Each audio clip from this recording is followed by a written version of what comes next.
In fact, on Monday, if you could come out to Kulak's, that'll be a whole lot of fun. You'll meet a whole lot of people there. Kulak's Cool. Woodshed's, yeah, Kulak's Woodshed is in Studio City, North Hollywood. Okay. Kulaks Woodshed, and they have an open mic on Mondays where everybody comes because they've got the most ridiculous video deal you could ever imagine. Yeah, for $20 you get a 9 camera HD shoot that looks fantastic. Oh, And great tip. yeah, and because of that, everybody and their mother comes there, and a lot of great musicians, so you can get connected and have other people collaborate with, and all that good stuff. And then Awesome. I don't know if you're familiar with Taxi, but Taxi's coming up, and we got other stuff with that too. And that's where I met Derek. So since we're already online now, hello everybody. My name is Jimmy, and welcome to SongNet. We've got a really good full lineup tonight, and a lot of good stuff happening for all of us. We've got almost a dozen submissions of stuff to listen to, and Derek is one of my friends from way back. He and I have had a lot of friends in common for many, many years, and he's also one of the most popular guest speakers and mentors at Taxi. Every time we go to Taxi, the room that he is in is always packed to standing room only. So there's a reason why, and it'll be really good to hear from him and hear what he has to say about your work and music. And if you're checking this out afterwards, then you can hear what he's got to say about other people's stuff too, and hopefully learn a lot from that. He's also going to be able to talk a little bit about the other things that are coming up in this world because I just finished listening to a thing from Mary Spender. For those of you who are not familiar, Mary Spender's here on YouTube, and she's got a channel about being an aspiring songwriter. Uh, Oh, and what's interesting is that she was really rattled by some of the stuff going on. I also have a good friend, Fernando Perdomo, who was extremely rattled. In fact, for the last couple of days, he's been posting nothing but Suno things, and he's just blowing everybody away, blowing himself away, because he recently fed like 5 pieces of a lyric into Suno with an acoustic guitar, and it came back as a beautifully produced song with lyrics that actually made sense, and it was scary, because This that's is an what AI program, Jimmy? Suno, yes, Okay. it's an AI program. So he did that, and then and it gives 2 different versions, like within 10 seconds. So after he played both of them, he looked in the camera and goes, "We're dead," and he shut it off. You know, but it's much more than that. We know that it's much more than that. We just have to shift with the environment.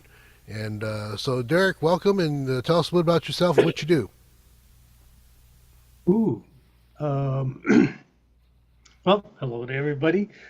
I've done a bunch of things and continue to do a bunch of things. When I first came to LA, I was a studio musician and transitioned to being an arranger or a producer. Then kind of segued over to scoring film and producing, if appropriate, live shows. So I do a bunch of things, but it's all based if I can be of service to the artist or to the production that's being done, then I'm in. Uh, I can say that everything that I'm doing was not something that I was, gung ho and this is my life's work and what I'm going to do. It's sort of been an evolution and just being present and being aware of opportunities that come up. So that's it. And I have a website, of course, where I listed all the other more detailed information on my history and discography and that thing. But I am very grateful to Jimmy, who I have known for several years now, inviting me over to this forum. And I really would like to shift over and start hearing about all of your stories and your Yeah, music. well, that's real cool. So Steve's the one that gets all that lined up, and I All guess we'll right. go ahead and start working with that. So, Steve, what you got up first? Do you want to have him talk a bit more, or do you want to go right into the music? Well, let's see, we got about a dozen submissions. Okay. All right, we can Doesn't do that, and then you can just comment as we go along. Yeah, comment and question as we go along. As you mentioned, Derek, you've done a lot of stuff, and that's one of the most important things about this industry now, is that you can't just be one thing. If you want to move forward with your career, it's important to know a lot of different aspects and understand that it's very much like a jewel where there's different facets all the way around, and you ain't going to sparkle unless you got them facets right. So that's what it's all about. All right, yeah, let's go ahead and make this happen there. You know what I would add to what you just said, Jimmy, is it's good to not feel that if you have an interest in something that you should limit it. And that is a catalyst for moving around to different things, as opposed to uh, being bombarded by social media and being made to feel like you need to be this or that in order to be successful, which I think is a crock of shit. That is the biggest sales pitch of doom that has sent many an artist down the rabbit hole. It Yeah. is good to be have a bunch of different interests, and it's okay as long as they're rooted in your genuine interest that this is something that you want to pursue. That's important. And that's one of the reasons why you just released an album. Oh yeah, I I released an album uh, that I had been working on for maybe 5 or 6 years. And the reason it took long was I didn't want to do a look at me record. I didn't have that healthy artist ego that you need to do that kind of a thing. And I was also not sure of what it was that I wanted to say as an artist. And that was the root uh, subject of the classes that I taught at Taxi, which was the importance of knowing who you are and why that's important. And I think the class did well. It came about because of another old colleague, really good friend of mine, Rob Chiarelli, who is now a 5 or 6 time Grammy winning mixing engineer. Rob brought me into the fold, and he introduced me to Michael Ascal and some of the other guys. Like Derek is sort of the antichrist of Taxi. He and because and my intention was not to was to actually give more focus to the people attending the convention in how they would receive the information that's being shared. And because I always felt that it should have a disclaimer. Everybody that was presenting that it is one point of view, one way of doing things, but not the only way to do things. And my constructive critique of some of the presenters is even though we're all told not to sell, it's a sales it's a sales job, and they are selling, and that's okay. Uh, because many of them they have the accolades and the accomplishments. That's a given. My well, and I don't want to appear to be judging because I don't have that license or that right. Uh, but I want to present a perspective that uh, people there are receiving many different successful perspectives. And the importance of knowing who you are and what it is you want to pursue, I think, colors how you are going to receive what's being shared, who you're listening to, and taking things with a grain of salt. And I thought if I had this class on a bigger platform before the convention started, it might actually be a good setup Mm-hmm. for the next 2 or 3 days that follow. Uh, And it really has been a blessing. So that taxi class, I would tell people, was my work in progress. I'm not telling anybody anything.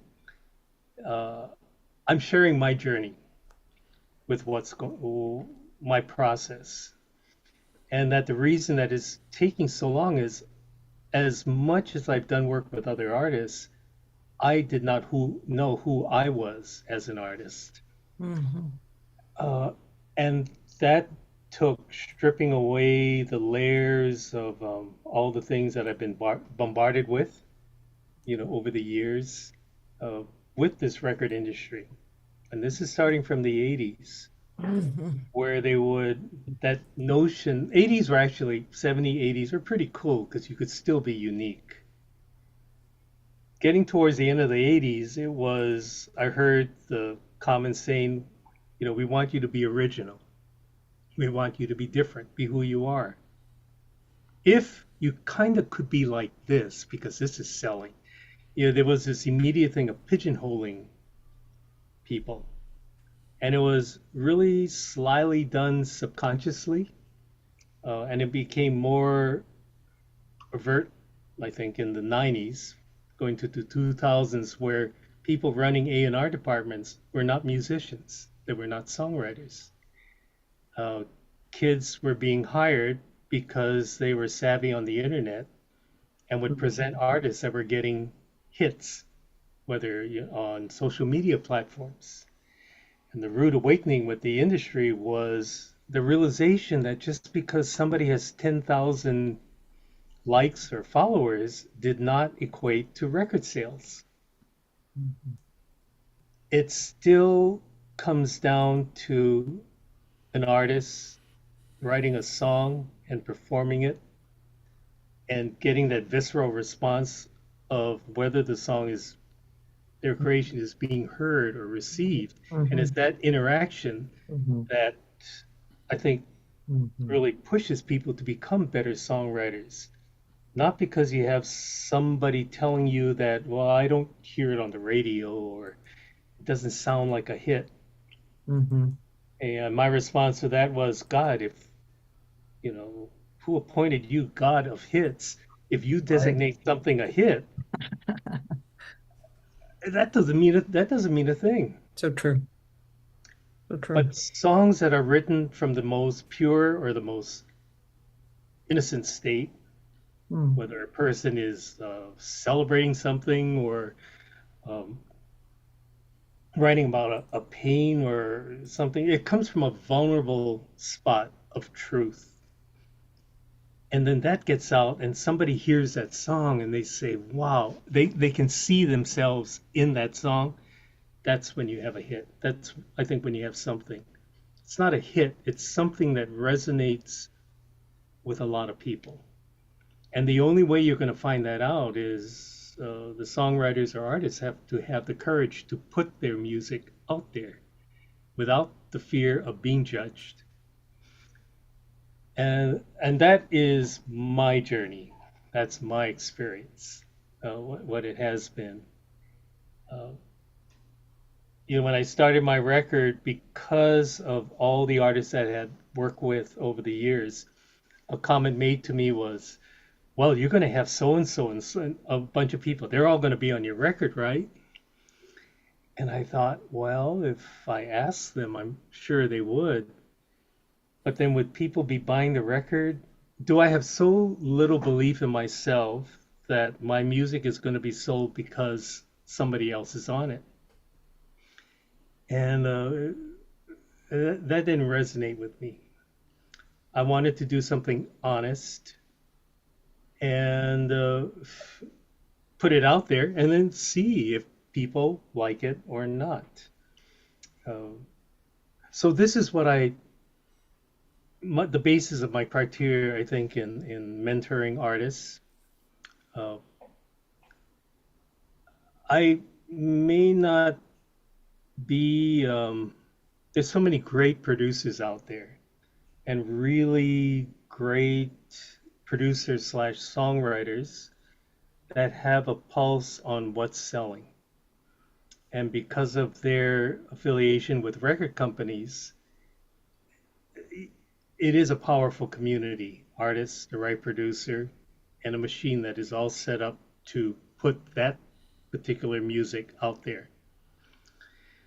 Uh, that has always been a force in the music industry, and it will continue to be a force. But because of the beauty of the internet, there are alternatives now that I think the community of artists out there can and should take advantage of. Another thing that I speak about a lot in the class is the importance of building communities. I remember in one class there was a young writer who lived in I think it was in Montana, and he said, "Well, where I live, the closest house is a mile down the street. There's not a lot of people around me, and that I can collaborate with." And he made that statement after I said the importance of looking in your own backyard instead of, flying to LA and thinking that we're the Holy Grail. Uh, so I saw him a year later. He showed back up in the class and he goes, after you said that, I started poking around. Come to find out, there was a Grammy-winning artist that lived a mile down the street from where he was, who had a ranch. And they ran into each other in a coffee shop. They talked, and that experience lit the guy up. And equally, the Grammy-winning artist was kind of excited to find out that there's a songwriter, within a mile radius of him. This is farmland. Everybody, successful people have big houses out there because they want to live in seclusion, but they love interacting too with the locals. So all to be said, I encourage people to build communities and to look in their own backyards, because it's that community that is really important to feed, I think, songwriters. That's why what Jimmy is doing at Kulaks is so important, because it is a place where people can gather to hear music with the streaming capabilities too. I wish there were more places like that,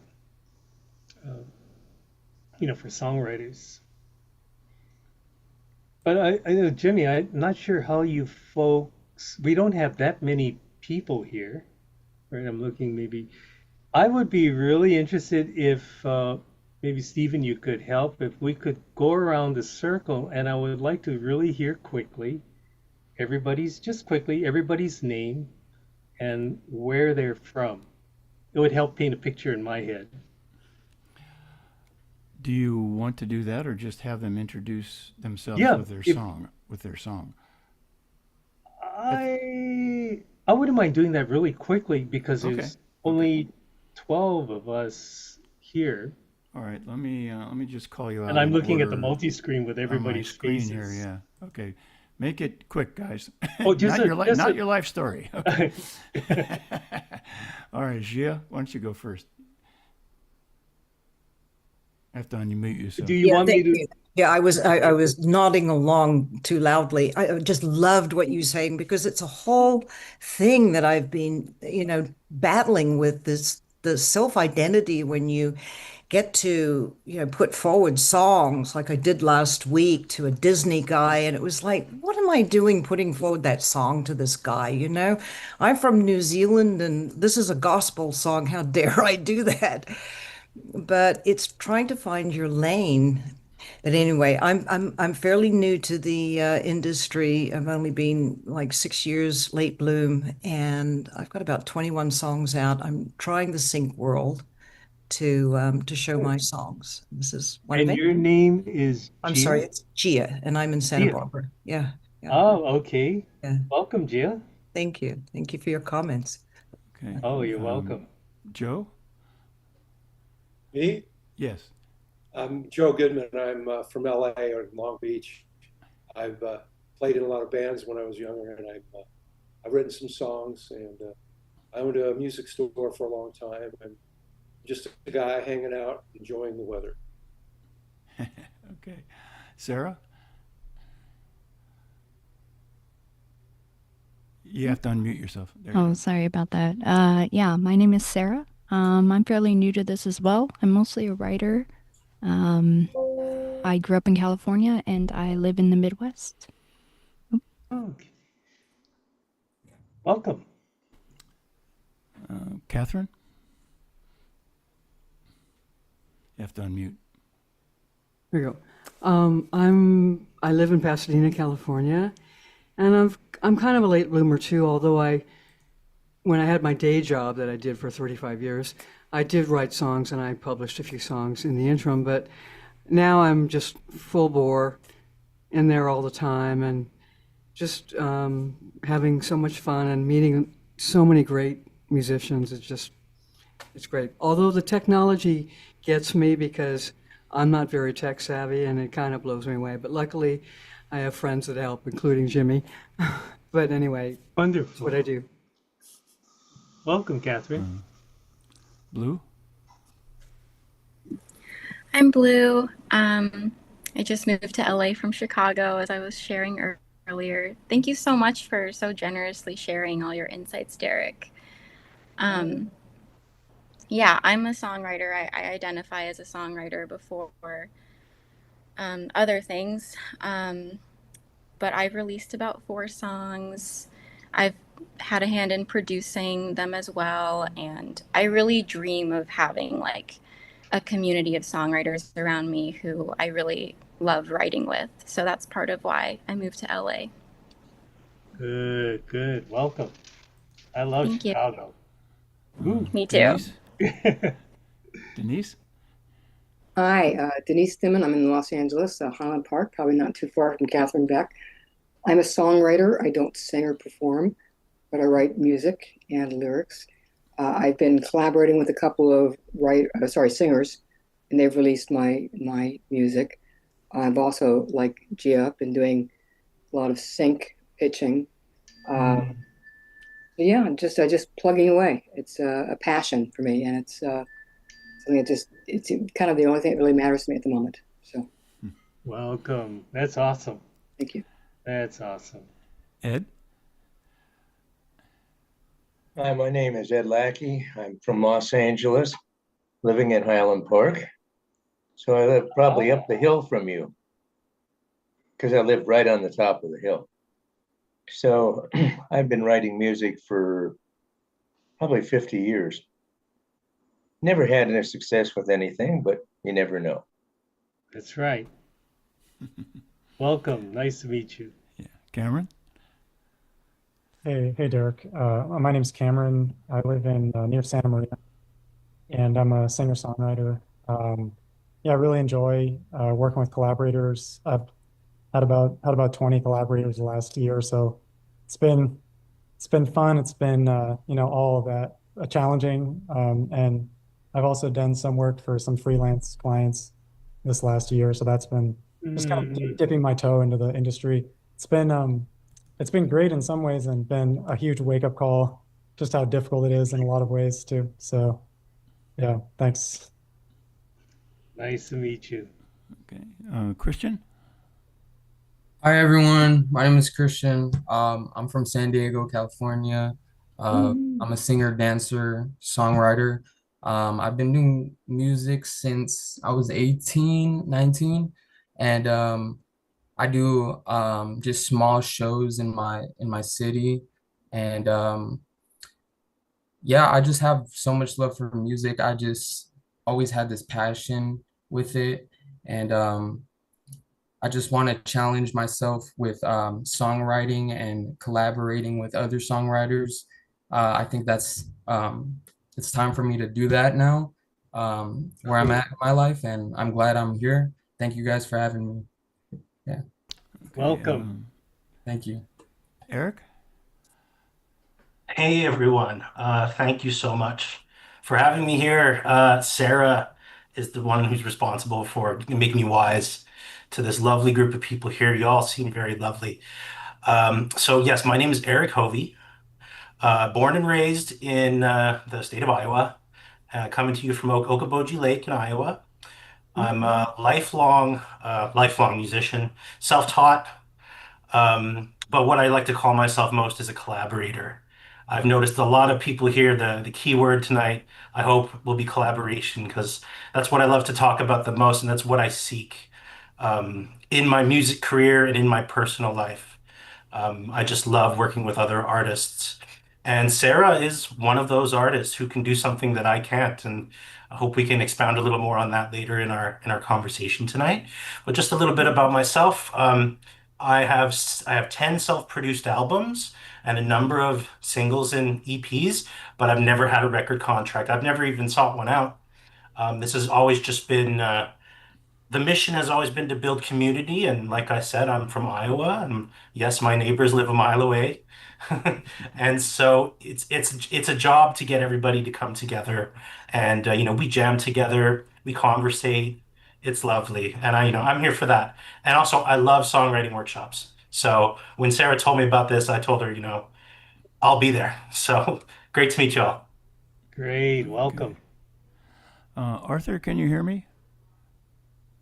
Unmute if you can. We're introducing ourselves real quickly, a couple sentences. So if you can hear me, you can pipe in and introduce yourself. Otherwise, you can, when we get to your song, you can introduce.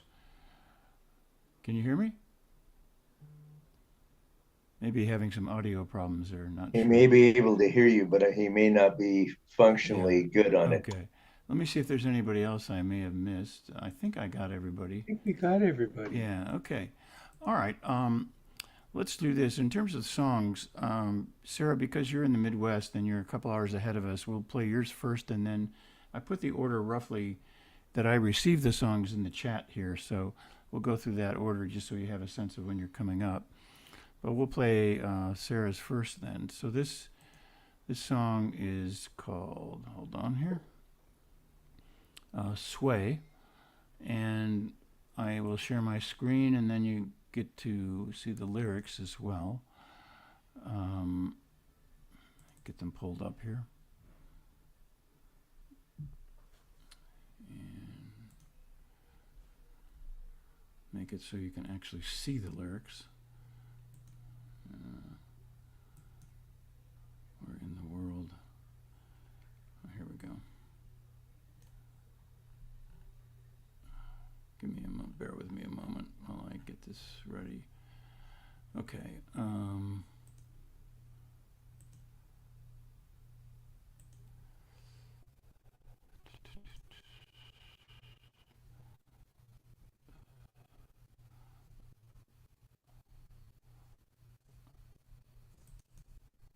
There we go.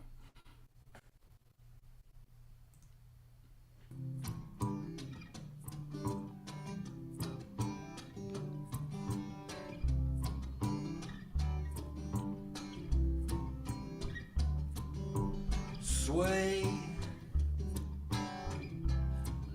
the spirit lives, free yourself,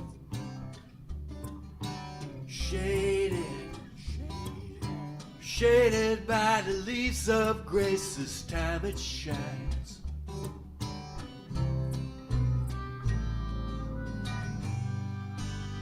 Pull me away, I'm lost in your sea. Watch me sway, I'm but a night away.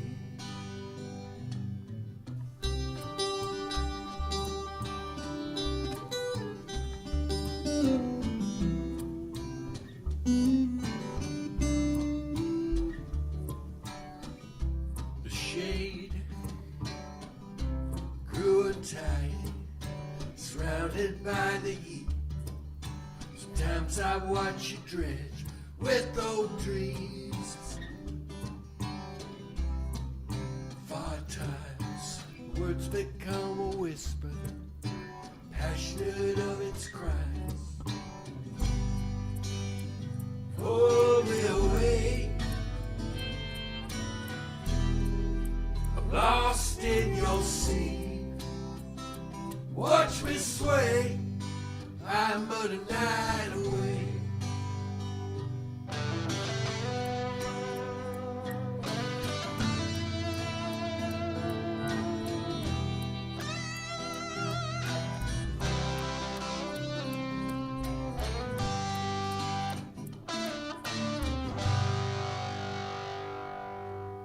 Come to the place I once knew.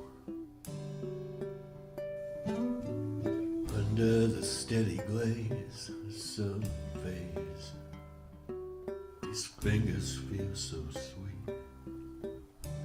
Taste salt, wander through forgiveness. A bow escapes your breath, falls along the floor. Free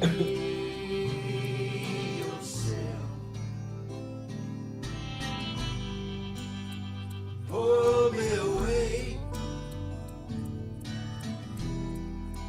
Lost in your sea. Watch me sway. I'm but a night away.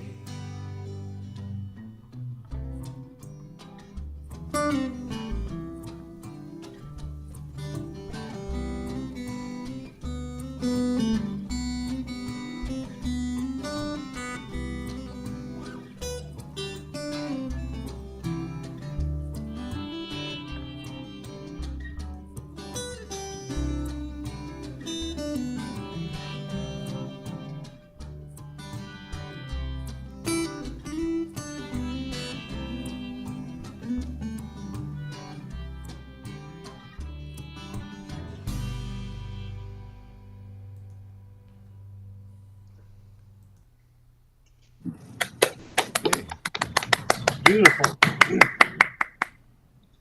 God. So that is Eric and Sarah. That's you're the writers. I think we should give Sarah, top billing for that. I love working with Sarah, and I know this about her and of myself too. We're actually quite introverted. I would like perhaps if Sarah would like to speak about her lyrics. I wrote the music, she wrote the lyrics, and so I would Beautiful. really like to know if she would like to take the chance and just speak for 1 second about where those words, those beautiful words came from. Right. Well, uh, when I met Eric, I was just a poet mostly, and he was looking to change the way he wrote music because he was a blues musician at the time, and so his lyrics tended to not really um be extensive. So he was looking to change things, which is why he contacted me to begin with. So mainly he was looking to challenge himself so that he could write instead of writing music and then lyrics later as an afterthought. He would instead take like poetry and create music around it. So that was a project that we worked on. It's beautiful. I love the song. I think it's Thank you. just gorgeous. Love the lyric. Yeah, I think a big part. What my comment with your song would be, I think it's how to present that. So Eric, I'm assuming you did the track, all the music. So all the guitar work is yours. Uh, oh, Oh, did we lose? Eric dropped, yeah. Oh, he dropped out. Well, Sarah, maybe you could answer that. I'm assuming that Eric is playing guitar, all the guitar. yes. Yes. Oh, it looks like his Is internet he cut out. is he also singing the song too? Yes, he is. And he's got some background. He actually does a lot with the community where he has, tons of musicians kind of meet at his barn, and he's got a Oh yeah. studio in his barn. So, a lot of times he'll just be like, "Hey, can you sing backup right here, or whatever?" And they're just there for the night or something. And so, Actually, there's a lot of people from the community on the songs that we did, but yes, he is mainly a guitar player, but he can passably play just about any instrument. Um, Shoot, because the lyric is so intimate to me because one of those inward kind of reflective. Not sure if that would be the right word. And I could see if you folks are going for licensing, I could see this in a film. I would say what would increase the chance of that happening is really the demo itself. Uh, there's a lot of if Eric were here, there's a lot of different colors going on, coming in and out. And I know from a musician's point of view, it's interesting. Where I've heard him playing acoustic guitar just a little bit, uh, and it tells me that he's really a good player. oh, he's a very good player. He is, yeah. I would love to hear that song, and if he's the one singing it, to where the musicality, the music of the arrangement is as intimate as the lyric. And I'd be curious to see if it were just a singular guitar with his voice. It's very intimate, one of those in your face, under the breath kind of thing. And the electric, or he might have a harmonica or something in the background, that would be Both. the only color Yes. that glows in and out. Oh, there you are. You're I'm back, back. Eric. I'm back. I'm sorry. My internet up here in Iowa, not very reliable. I apologize. No, I was telling Sarah I love the song, and I think to take it one step up, I would ask you if you could imagine that the backing track, the music of it, is as intimate as the lyric.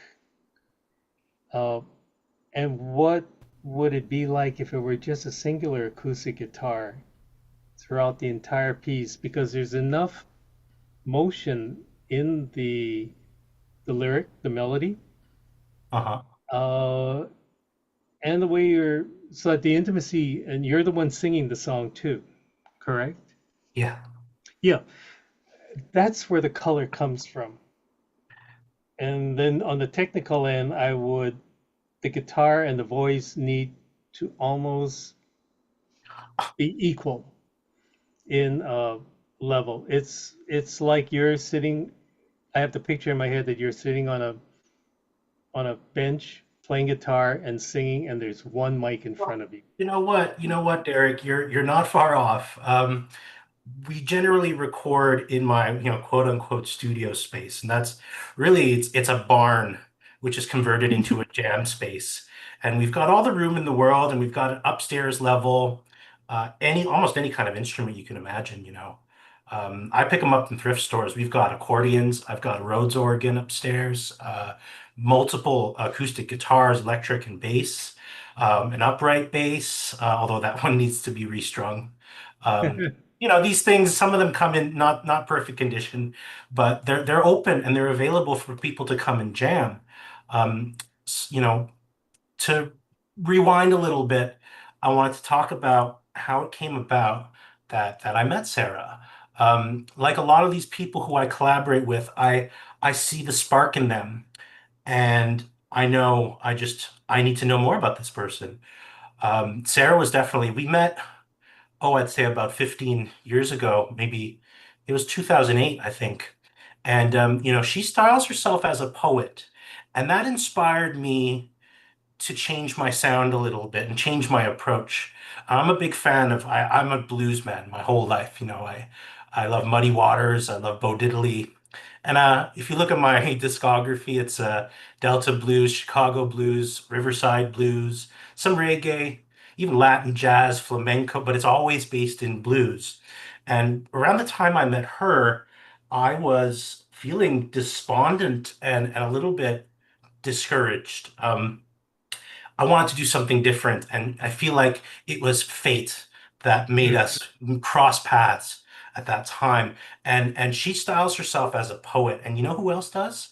Uh, a little guy named Leonard Cohen. another artist who I'm a huge fan, who can do things with words that, I would never be able to. And so we started working together and we produced a number of these great. Yes, Stephen. We got to speed it up.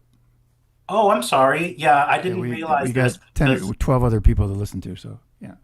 yeah, well, Okay. I guess that says it all. Well, Yeah. No, you told a beautiful story, and but that would be my comment with it. To line up your vocal, create the intimacy that's in Sarah's lyric with the melody that you've created. I would like to hear the music. I think if the music were more present, not too much going on, so that it doesn't pull one's ear, and everybody should just be focusing on your voice and what it is you're saying. Your voice is the dynamic up and down, right. I think not the music. the fantasies that we can dream up in our minds, working together, we can reach places that we've never even, as a whole is greater than the sum of its parts, as they say. And so that's why we picked this song, and I thought it would be a really great choice for you guys to Great choice. have Well, an thank interview. you. Thank Thank you for you. submitting it. No, It's Derek, beautiful. thank you. Thank you. And thank you, Stephen. Okay, sure.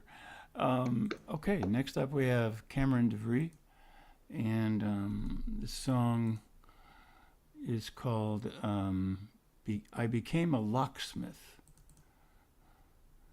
Cameron, you want to say a few words about it before we start?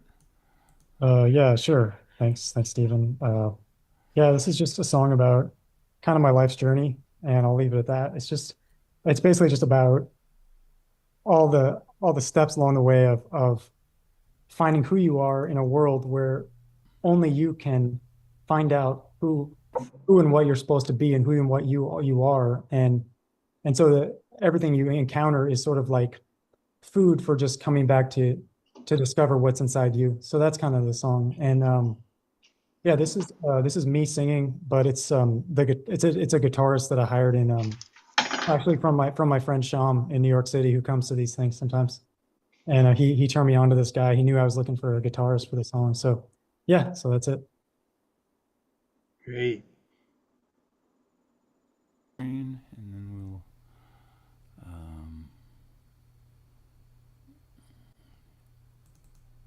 whoops, that's not the right one. There we go.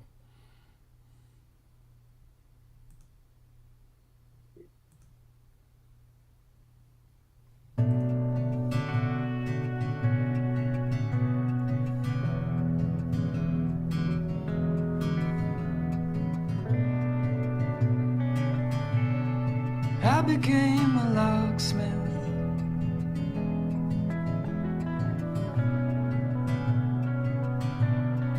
because I knew the key had to fit.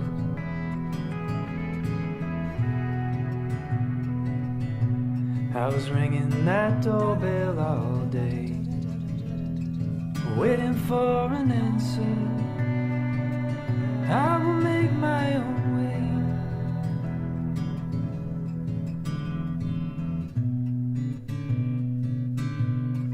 I became a dreamer.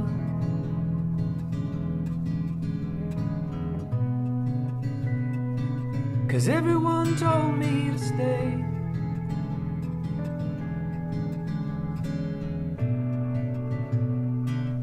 In the courtyard of reason,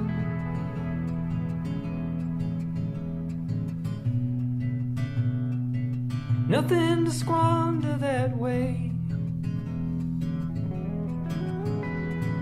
Told an answer that the reason they all said the same was because they never discovered that flame.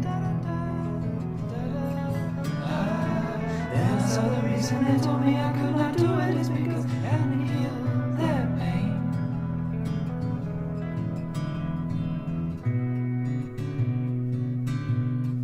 I became a sculptor.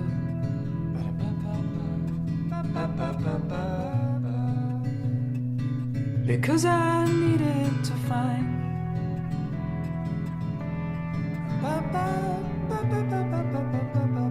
a way to express all the feelings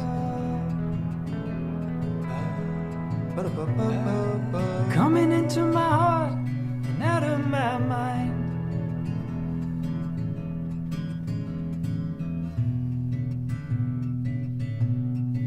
I became a dancer.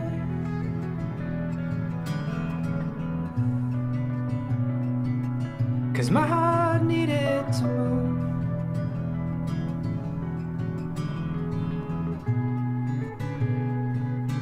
In a way that was honest.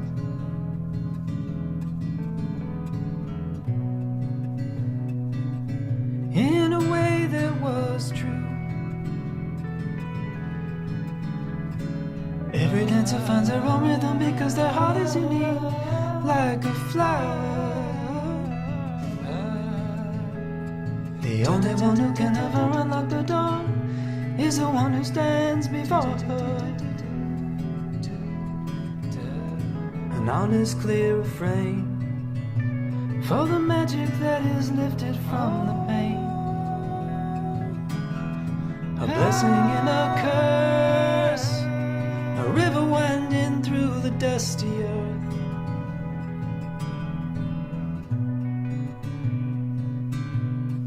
I became a locksmith.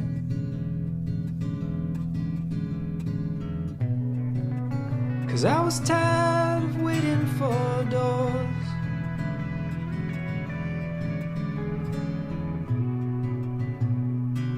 And doors that may never open.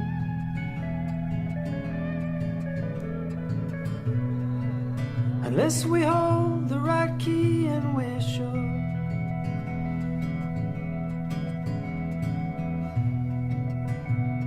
I guess I thought things would just happen.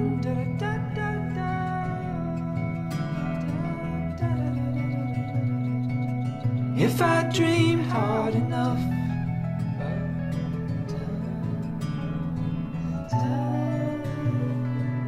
If I work for the angels.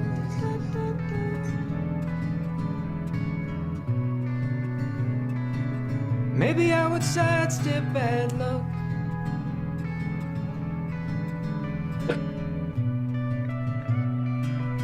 But I went to that school.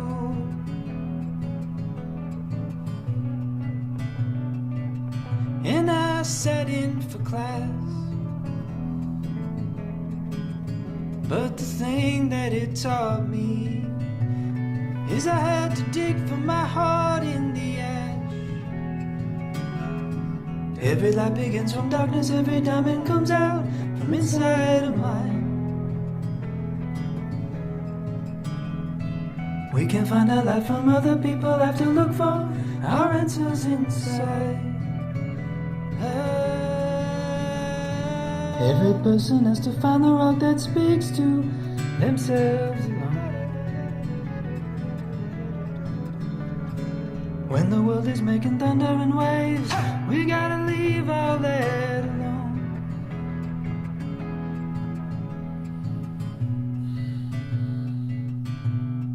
I became a locksmith.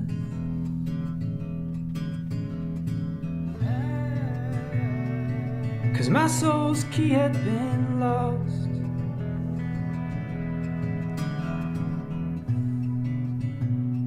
And I had to sift through so many keys.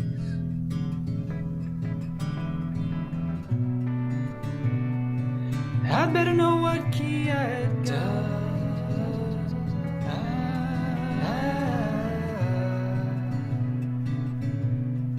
I became a healer.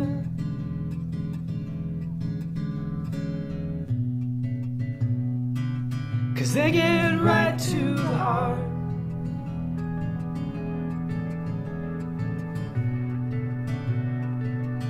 They can navigate darkness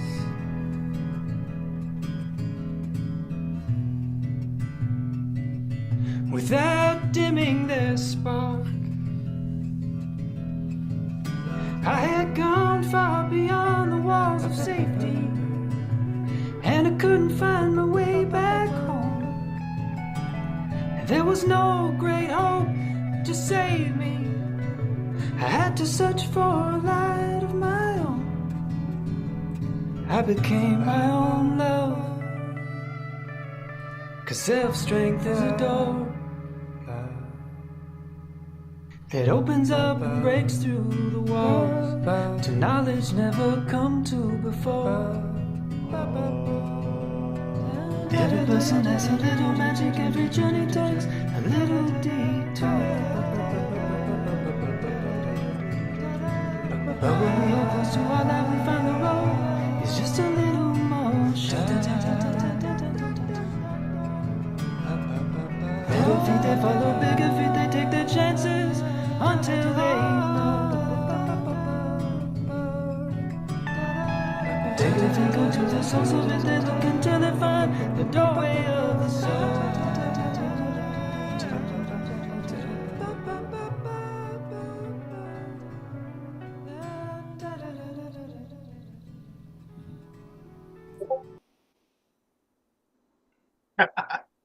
Bravo. Beautiful, yeah. I love that. Wow. That's beautiful.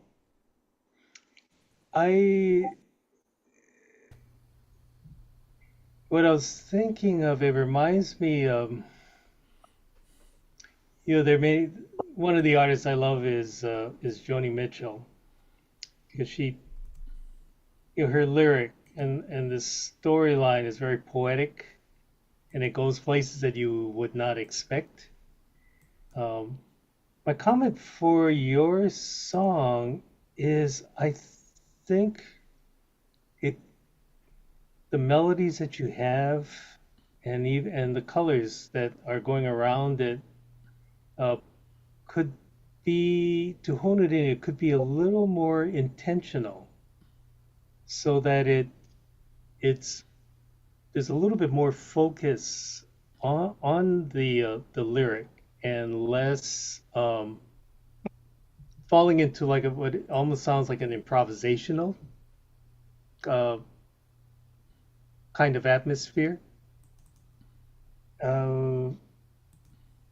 It's like when we used to hear songs, receive songs, from artists, and we go, God, it's like 80% there, 95, but there's something there that would, like, all the components are working, but there's something there that would just pull it all in together. Uh, I, that's where I think, as a songwriter, my suggestion would be, to I think it could be tightened up, to where, it's like, what do you want to say? And the concept is pretty cool. That I get. Uh, I think if it doesn't fall into that threshold of meandering and kind of floating until to where you lose the thought of what it is, I think you have a very powerful concept going on, and it's a very personal story. I think you could get by making your point of the song shorter, a little bit of editing, and a little more intentional on the melodies that you're singing, especially that moving chorus, the ascending line, which is beautiful. I think if that line were nailed and spot on, to where it's such a rise, a departure from the verses, it could be really cool. That's it. I think on your end, it's tightening it up. There might be a little bit of editing involved, because it does go on for a while. Um, so then you start to lose the point. A listener's mind starts wandering off. And if your intention is, because I think, again, like the previous song, these are licensable songs. I can see imagery or scenarios on film to your lyric, and to the melody. So that, I know it's kind of random comment, I think, but I'm referring to artists. The best one that comes to mind for me is Joni Mitchell. the lyric and the way she does things, the unexpected, and it just goes places, and it can be wordy, but it never crosses my mind that it is. It's so intentional what she's doing, and it's very clear rhythmically in the ascending line, and it's repetitive, so that you know that it's a hook. Oh, I see, Eric. I'm not sure. I have a hand up here. I do have a hand up. Yeah. Thank you. Yeah. Now, don't worry, Stephen. I'll make it quick. Okay. Oh, okay. I just wanted to echo something that you said about meandering. You know, you were also comparing to Joni Mitchell. This is Cameron's piece we just listened to. Is that right? Right, Yes. Cameron. Right. I loved it. I thought it was the perfect length. I really loved where you went with it. And without really putting too fine a point on it, I worked with another artist. He's a multimedia artist and he's also a musician. His name is Jesse Cologne. You can look him up on Spotify. But his style of music, he literally describes as ephemeral pastiche. And when I first heard him play, I was like, your music is really meandering. And he took that as a compliment. He said, Yeah. you're damn skippy." That it's that way by design. And so, I just want to offer some encouragement there. I just want to say, like, I'm really glad, if this is the caliber of the music that you folks are bringing to this workshop, I am really excited for what else comes next. So, bravo. Thank you so much. Okay. Can I also give some feedback? Oh, Hello? Go ahead. Go yes. ahead. Yes, Cameron, I like that. From an artist standpoint, I loved it. I felt the journey listening to the song, but as a average listener, a music listener, my advice to you is like what Derek said, is kind of edit it and kind of give some give that hook um that and edit it a little like clumped in and have something resonate with people, like a average listener. Like as a musician, I understood it. I understood the journey of it. I appreciated it. But for a listener that listens to, music, people want to hear like the chorus more repetitive in, maybe it's the structural, how you structured it. But I think that was a great song, and just keep on doing what you're doing. Like, it was good. I appreciate that, Christian. Thank you. And also, it was Eric, right? Yes, Eric. Thank you, guys. I appreciate it. Can I say something real quick? Sure. Of course. Yeah, man. Okay, thanks.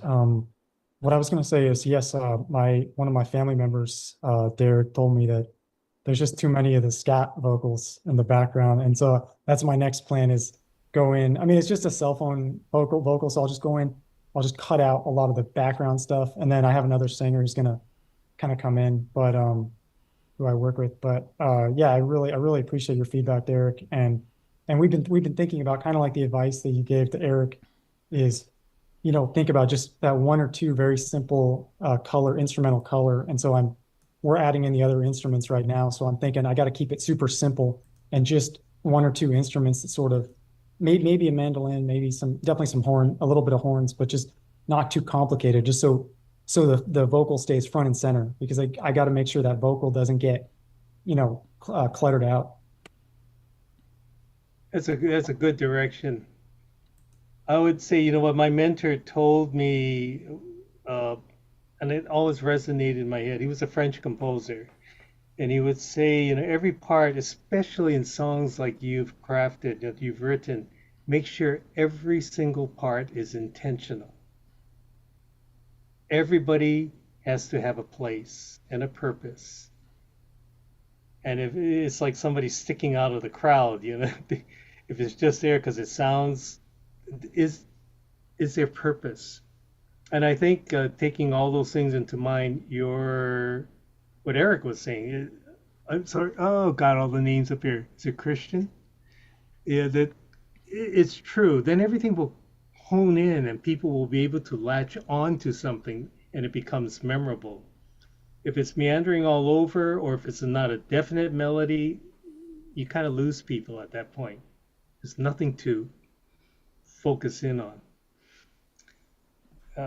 So yeah, I think I can see Stephen moving on to. We have to, but thank you. It was a beautiful. It is a beautiful. Not was. It is a beautiful song. Okay. Next up, we have Larambe. Larambe, are you there? You want to say a few words? You have to unmute yourself.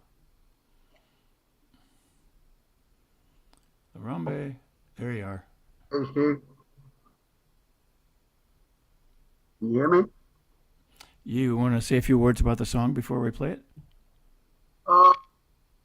No, let's just blow it. Just do it. All right. All right. Okay, let me share my screen. It's from an album, Charlie Cool.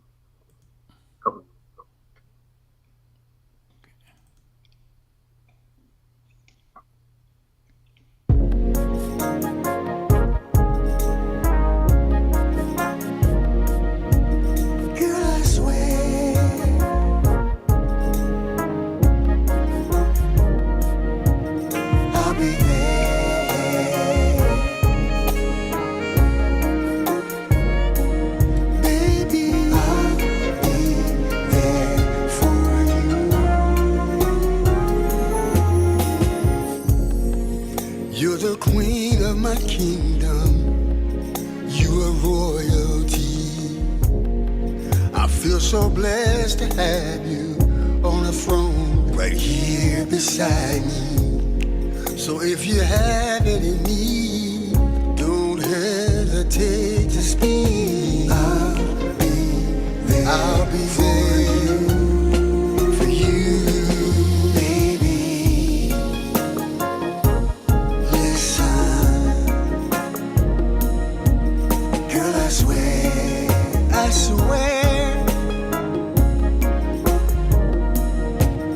I'll be there. I'll be there, baby. I'll be there for you.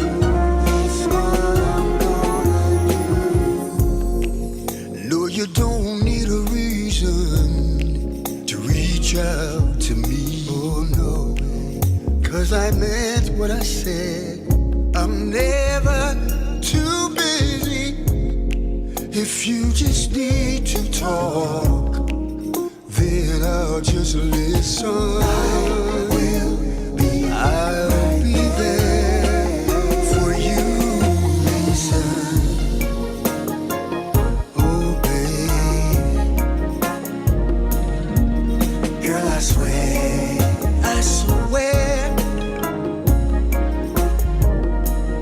I'll be there. I'll be there,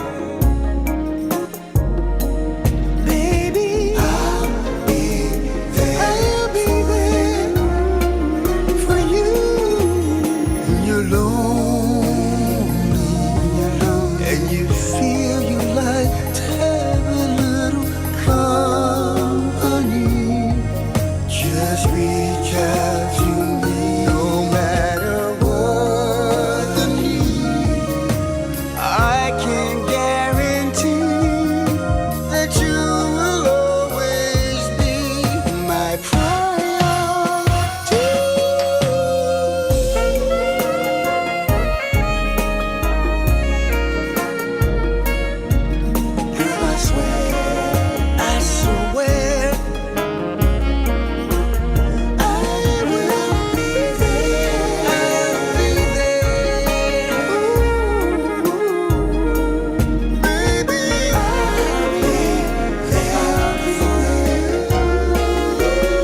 terrific. That was beautiful. Well done. Great song, great production. Vocal arrangement is stellar. It's great. Just great. Thank you. Really appreciate it. No, God, man, that takes me back to a period of time when I was working in a bunch of writers. We were doing that stylistically, that kind of music style that you're doing. It's really beautiful. Yeah, Well done. you work with some artists from my hometown, I believe, out of Philly. Oh yeah. There.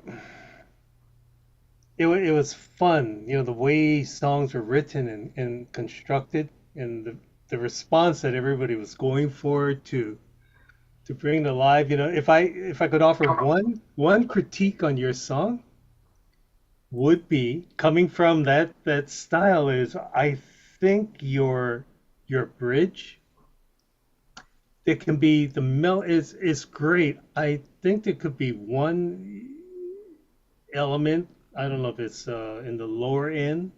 Could be a piano. Could be one note, two notes, whatnot. There's something that can hit on that bridge that will set up your out chorus. Just to where you've got this beautiful sultry, the whole vibe is going all the way up, and vocals and everything. When you hit that bridge, it's almost like setting up the aha payoff moment. And I feel like some element could come in there that would just anchor it so that your melody kind of soars a little bit. It's like what we used to say, that thing at that point, it's like you got to take it to church. It could be one chord on the downbeat of your bridge, and it could be just one chord. It's not, the arrangement is beautiful, so it's not another part or anything like that, but it's something that just boom, just boom, bunk, and then when you hit that out chorus, everybody's got that would be the only comment. It's gorgeous song. Well done. Thank you. Appreciate it. Yeah, wasn't it? Yeah. Hey, you know Eric, what? You had a comment? Yes, go ahead. Yes, I'm going to keep it real quick, just for you, Stephen. La Ronde, my man. What a song. You had me taking off my clothes there a little bit.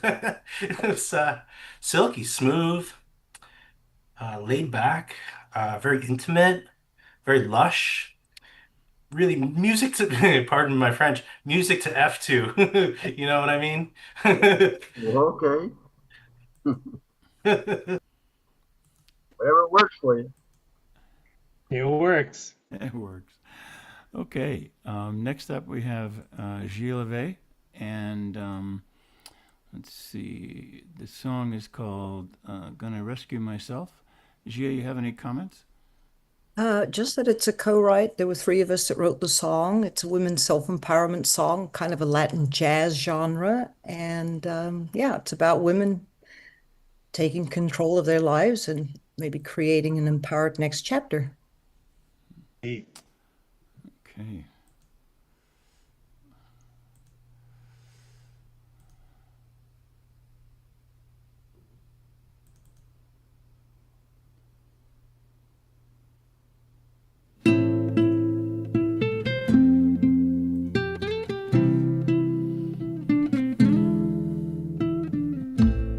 Too many nights I felt alone while you lay there. Without a voice, my wings are tied. I'm aching inside. I'm gonna face my pain, walk through the fire. Wear a brave new heart, gonna rescue myself. I'm gonna redefine my new life, rescue myself. I'm gonna be a phoenix sunrise. I'm gonna fly high, on lose all those damaging ties. Gonna rescue myself.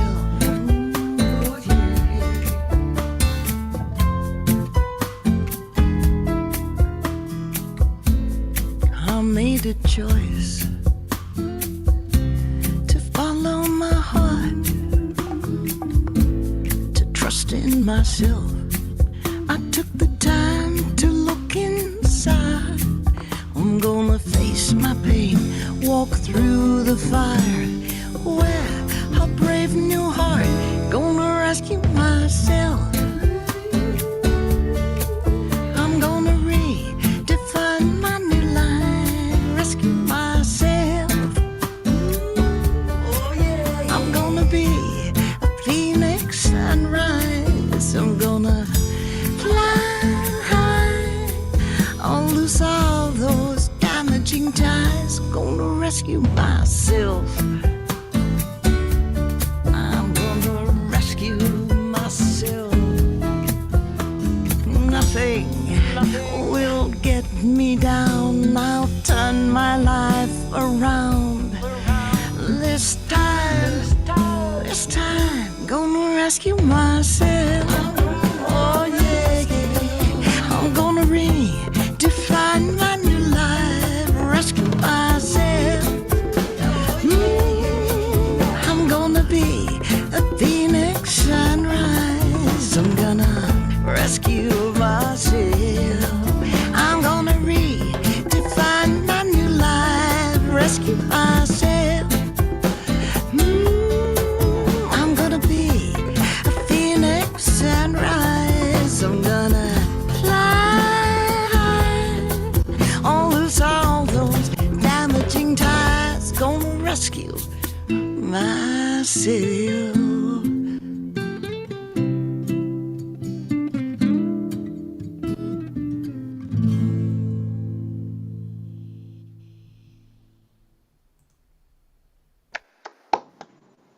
Thank you.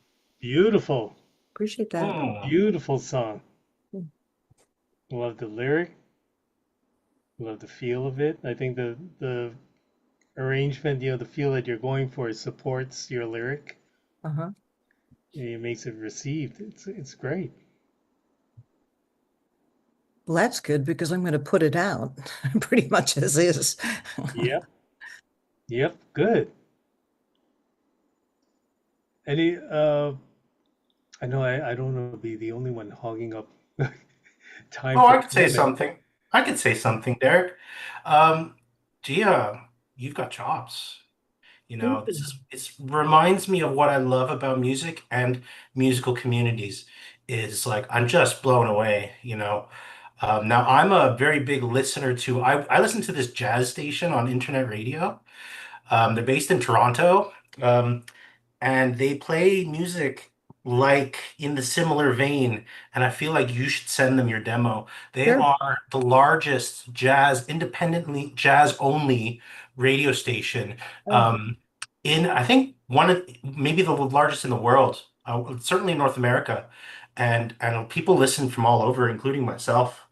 I'd really like to put you in touch with them if I get a chance to. I'll try to get the link for you and okay. chat. Yeah. Great. Please Great. drop it in the chat or drop me a line. Yeah. Great Gia song. at Gia LeVay. Thank you. Oh, you're very welcome. Thank you. Yes, just as a note too, everyone feel free to put your contact info in the chat if you would like others to, get a hold of you or anything. And you can always save the chat toward the end then. And it's a good way to make connections and such. Okay. Any other comments? Okay, next up we'll have Blue Stevenson. This is called I Love Everyone. Get it queued up here. Blue, you want to say a few words? This is a song that I finished recently. It's kind of like the most recent thing I've made.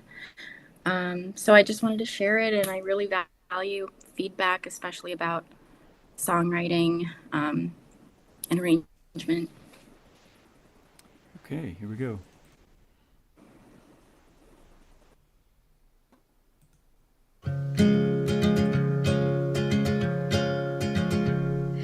I love the hallway gossip spread and rumors like the flu.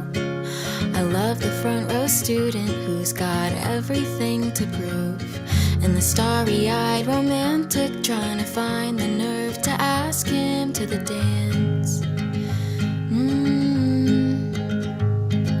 I love the pizza waitress faking smiles for a tip. I love the party animal regretting all those drinks, and the blazer at the business fair terrified of shaking someone's hand. Please understand, I love everyone I've ever been on the path of learning how to live. And I'm who I am, 'cause I'm still everyone I've ever been. I'm everyone I've ever been.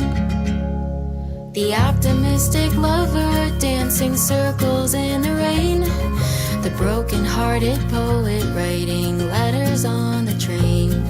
I love the brave survivor who somehow found the strength to try again and again and again. I love everyone I've ever been on the path of learning how to live. And I'm who I am, 'cause I'm still everyone I've ever been. I'm everyone I've ever been.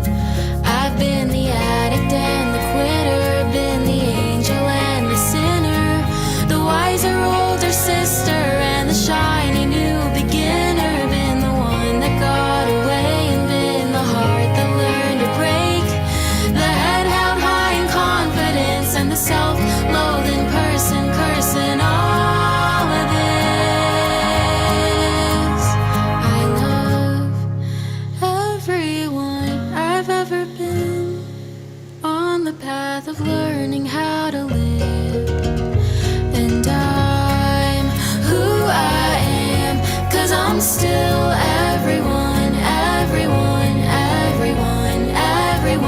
I love, everyone I've ever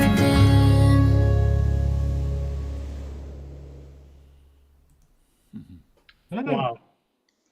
Ooh. You know, it's whenever I come to forums like this, I know I have to, I tell myself I have to temper my comments. Uh, and for all of you out there, you know, I'm a record producer and I come from that mindset, and equally a writer. And so every song that I hear here, you know, I don't know the full story of you folks as writers, of your intention or what stage the song is at. Is it a critique of something you're working on, or is it this is the end all? And there's nothing more heartbreaking than if somebody has the intention of going to put this thing out there and then I make a comment coming from somewhere else. And my intention is not to derail anybody. It's so important. So I want all of you to know that, you know, trying to be very conscious of it. But Blue, this song, I would say, put it out. Just put it out. There is the lyric, the way you produce a song, the tempo is so perfect for the story, the innocence of the story, and the it's wonderful. And then the lyric, you wrote the lyric. Are you the? Yep. It's a great lyric. It's just a great lyric. I can see the whole scenario in my head, you know, that you're singing about. Really well done. I love it. Thank you so much. That means a lot. Luke, can I add a comment, Derek? Go ahead. I love that. I want to see this movie. That should be the title song of the movie. Wait to see. Yeah. Yeah. Wow. Yeah, I would love to hear more of what you do. That's wonderful. I Well thought done. that was a great song. How I resonated with it was like you painted a visual of like the pizza man or pizza guy, and it's like a reflection of you in a way. And all these things that you're describing, and then comes back to the chorus, I love everyone that I've been and stuff. And that was, I thought that's very creative, and big applaud to you. That was great. Mm-hmm. Awesome. Thank you. Eric, you had a comment?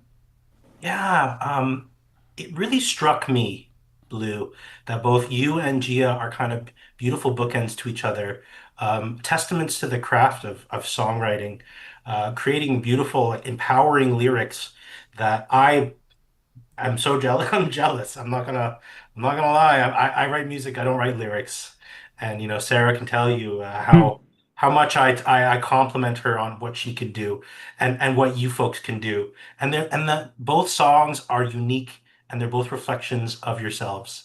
I just think it's beautiful, and I wish you all the luck in the world. Thank you. Thanks so much. When you're a writer, nothing you've ever done is wasted. Always remember that. Yeah. Okay, next up we have Catherine Beck. And Catherine, you want to give an intro to this one? This is called When the Smoke Clears. Okay, I wrote this song about a week after the Eaton Fire Canyon, or Eaton fires, and I live about 2 miles south, and I talked to a friend of mine who lost his home, and we were talking, and I was asking if he's okay, and the pets are okay, and he said, I can't talk right now, I'm going to cry, which is one of the lines of my song. But the first version I wrote was so depressing. My cat died, my dog died, my house burned down. And I go, no, I want it more uplifting and more hopeful. So that's what it came out to be. Pardon the spoiler, but where do you hear her voice? Pardon me? I said, pardon the spoiler, but wait till they hear your voice. Oh, okay. All right. That's a compliment.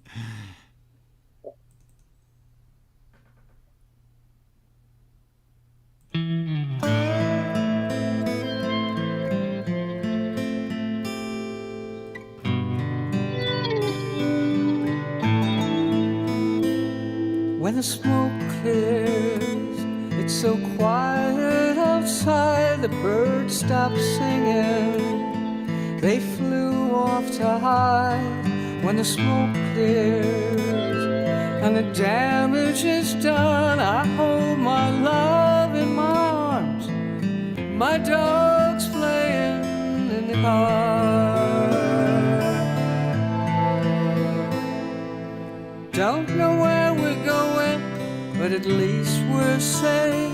And I pray all my friends get out of this place. First you cry, then you cry some more, then you pick up your heart and the pieces off the floor. When the smoke clears, I walk through the ruins where my house once stood. All the memories of love and good. Picked up a piece of paper lying on the ground. A note from an old friend said he'd soon be around. When the smoke clears, we're gonna rebuild, build it better with our love and God's will. When the smoke clears, I have so many friends, so many friends I never knew I had.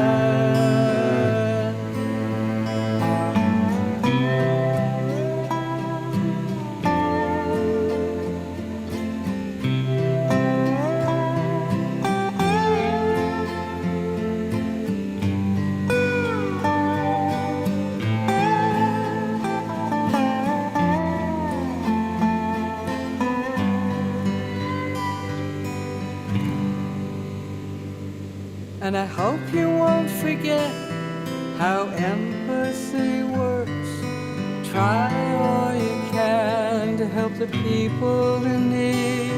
When the smoke clears and the damage is done, I hold my love in my arms, and I feel like I've won. When the smoke clears.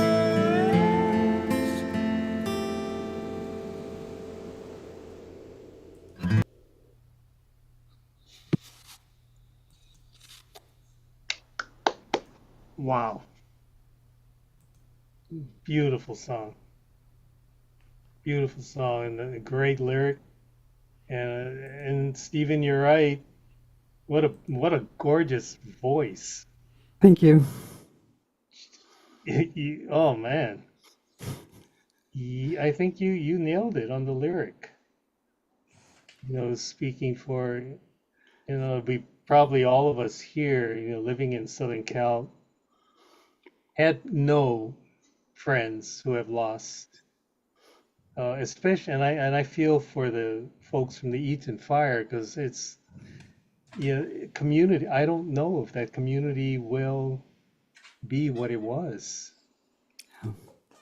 Much. Yeah, it's a great lyric. Thank you. A beautiful song. Thank you. Yeah, well done. But boy, yeah, and your voice. Woo! Thank you. It gives, for me, it just gives credibility to the lyric, the richness of your voice and the color of it, and the way you're singing a message that's so important to your heart. It's well done. Thank you. Anyone else? Okay. Oof. Next up, we have Denise Demin, if I'm pronouncing that correctly. Denise, this is called Easier and Easier. Any comments? Yeah, when I first started having my songs produced, because I'm a singer, I'm not a singer, I'm a songwriter. This guy gave me a demo and it kind of freaked me out. So I never used it, and I did a lot of versions, and I've had people record them, et cetera, et cetera. So everything from Americana to jazz pop, to all over the map. And so then I felt like I really wanted this one, which is kind of a grunge version. And the fellow who recorded it passed away. So I went to the family and said, can I play with it? They said, sure. So this is it. I have a couple versions of it. This is the dark ballad, but then this one is actually a remix of that with a lot of synths and things. So, and it's been heard by a bunch of music supervisors and stuff. So I'm just curious as to what your thoughts are. Okay, let me share my screen.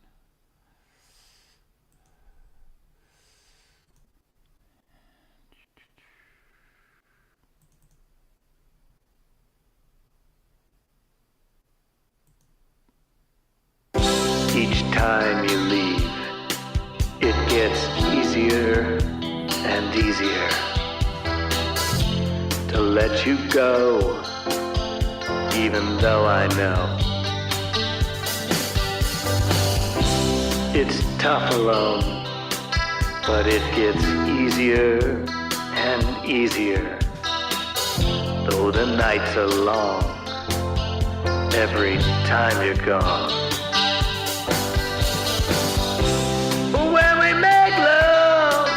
It gets easier and easier to just not try. Sometimes I'd rather die.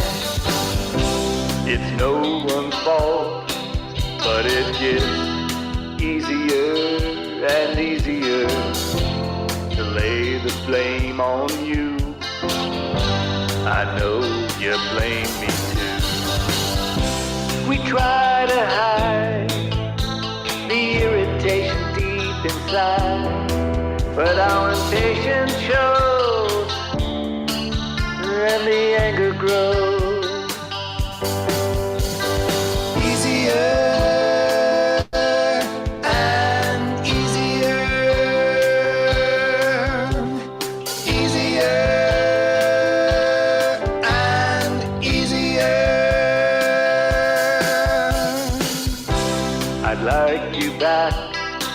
but it gets easier and easier to stay apart, to nurse a broken heart. Till you call, then it gets easier and easier to change my mind. It happens every time.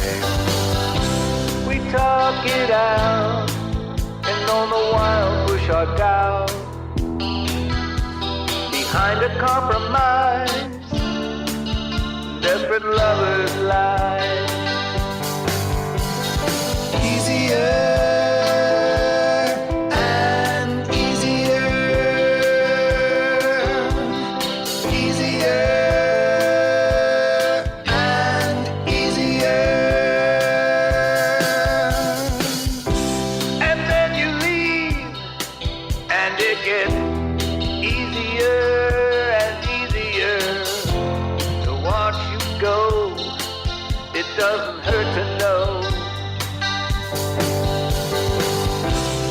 I'll be alone, but it gets easier and easier to get along. I know I can be strong if you're gone. Easier and easier, easier and easier.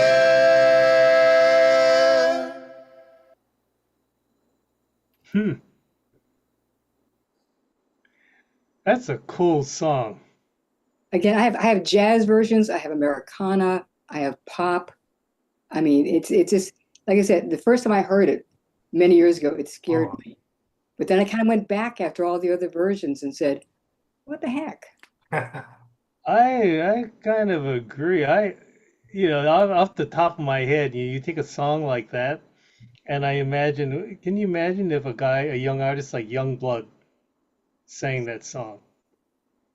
That could just bring the fire, in your lyric, and that raw passion, and the twists that you have in the lyric. I like it. It's really cool. And I think you're right. This is the direction. A music supervisor actually wanted it for like Halloween stuff, so it's like, fine. Wow. Oh. It's very cool. Well done. Thank you. Oh, and Eric has his hands up there. I sure do. I enjoyed that. That was like a meal. I was just eating it up. You said there was all different versions and remixes and in different genres. I'd be really curious to hear some of those other ones. I wonder if they're really, really different. Bravo. I can put my disco link in the chat. There's like Yeah, Perhaps again, you I should. encourage you all to, put things in the chat if you want links, comments, anything, and then you can save the chat at the end. Yeah, there's one thing that I wanted to say too. This is the kind of song that will work well with a lot of different arrangements. And for myself, I was hearing like a much slower Colby Calais kind of a thing. Like a very gentle ukulele and that whispery kind of voice to make it feel more intimate. Like, I would like to have you back, but that's easier to, let it go. So that's radically different than what you presented. So I think that'll be kind of a cool thing. But by having all those things in pocket, you can have the same song go for like several different, placement opportunities where, it's even though it's the same song, it's arranged so differently that it would work in a lot of different places. And, yeah, I love it. Great. Good stuff there, Denise. Thank you very much. Okay, next up we have Ed Lackey, and this song is called, is it Cat Bell in Tree or Cat in a Tree? Cat with a bell in it. Okay, you can say a few words, yeah. Well, I met a girl that I had known in high school and was very romantic with later in life, much later in life. And her name was Catherine, but she likes to go by Cat. So that's where this song came from. Okay.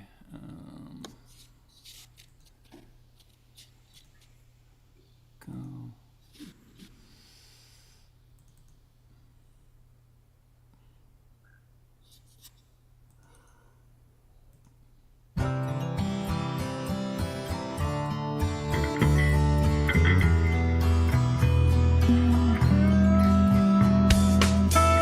There's a cat with a bell sitting in a tree.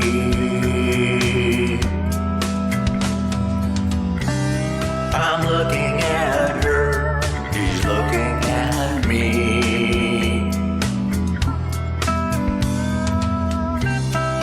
Soft kisses stolen in the night. How can something seem so right? All I wanna do is hold you.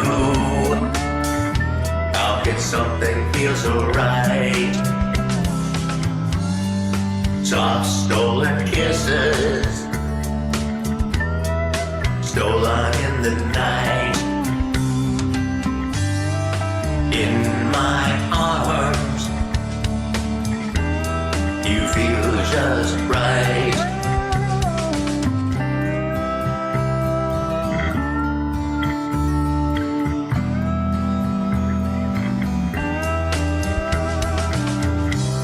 I asked for 3 words and oh so true.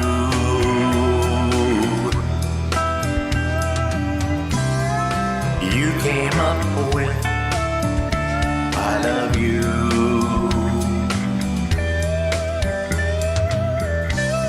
With kisses so soft and oh so true.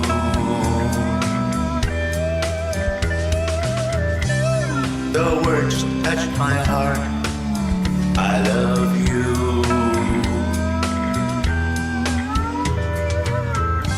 All I wanna do is hold you. How can something feel so right? Soft stolen kisses, stolen in the night. In my arms, you feel just right.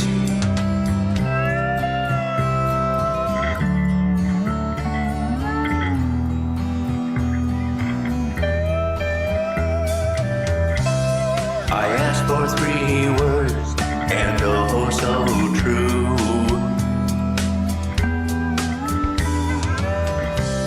You came up with I love you.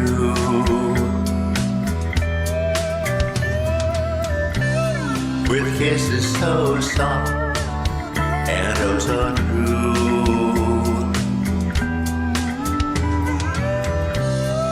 The words touch my heart, I love you.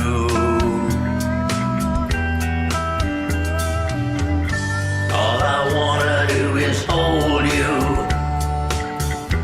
How could something feel so right? Soft stolen kisses,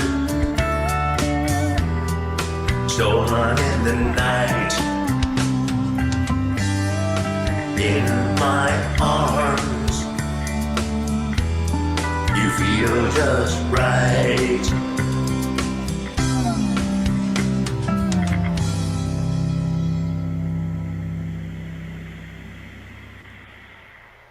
Wow. Here's another good one. Man, that lyric. That's a great lyric. It's a great song.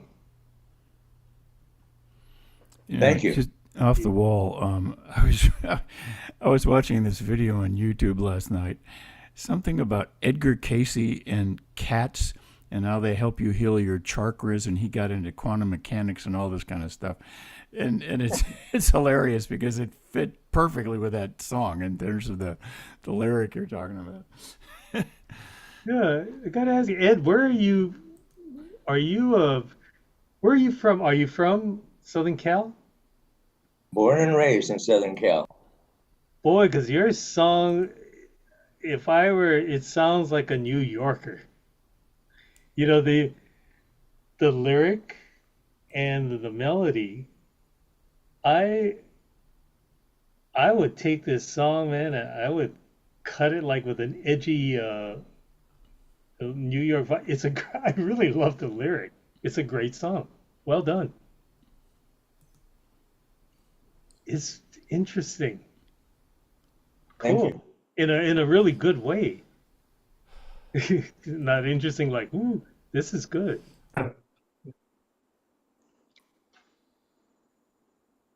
Oh yeah, Eric. Yeah. Ed, I thought the song was great. May I, if I may, offer some technical feedback I may have. And then I'm not saying this comes from an area of extreme expertise. I've definitely, like music production is a science in itself. And I definitely have my own sort of pitfalls that I've fallen into. After all, I mentioned before, I literally record in a barn, which has its own interesting quirks. I mean, I think personally the acoustics are amazing in there, but I noticed on your vocal track, you have some kind of vocal processing on there, perhaps a flange. I've heard this effect called a flange, and it's like a stereo kind of separation effect that maybe it could be my speakers even, it could be the Zoom call, but I feel like some work on exactly what effects are going on in your stack on your vocal track could really take that song from good to great, let's say. And I hope I'm not out of line by offering that. And like I said, I'm by far the expert on the subject.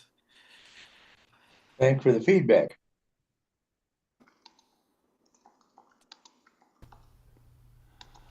Okay, next up we have Margie and Art Corey. This is called Make Me Part of Your Life. I don't know if Art can get through, but I'll speak on his behalf. I've known him for 20 years and he's written music continually. And this is a pretty good song, actually. So have a listen and see how you like it. Okay, I wasn't, he's on, or at least I thought, yeah. Arthur, are you there? If you are, unmute yourself. I don't think he knows how. Oh, okay. All right, we'll just go ahead and play then.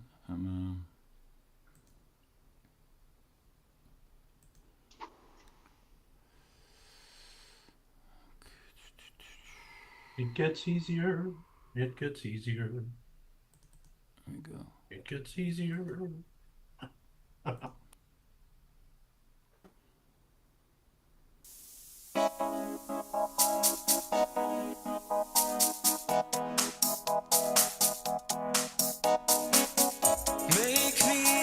Make me relevant. Make me part of your life. Let me be the one that you turn to when things aren't always right. I wanna be the one that you think of first thing in the morning and last at night.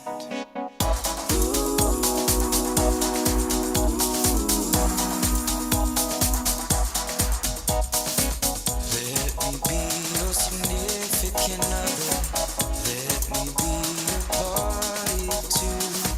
And when we do nothing at all, there's nothing else I'd rather do.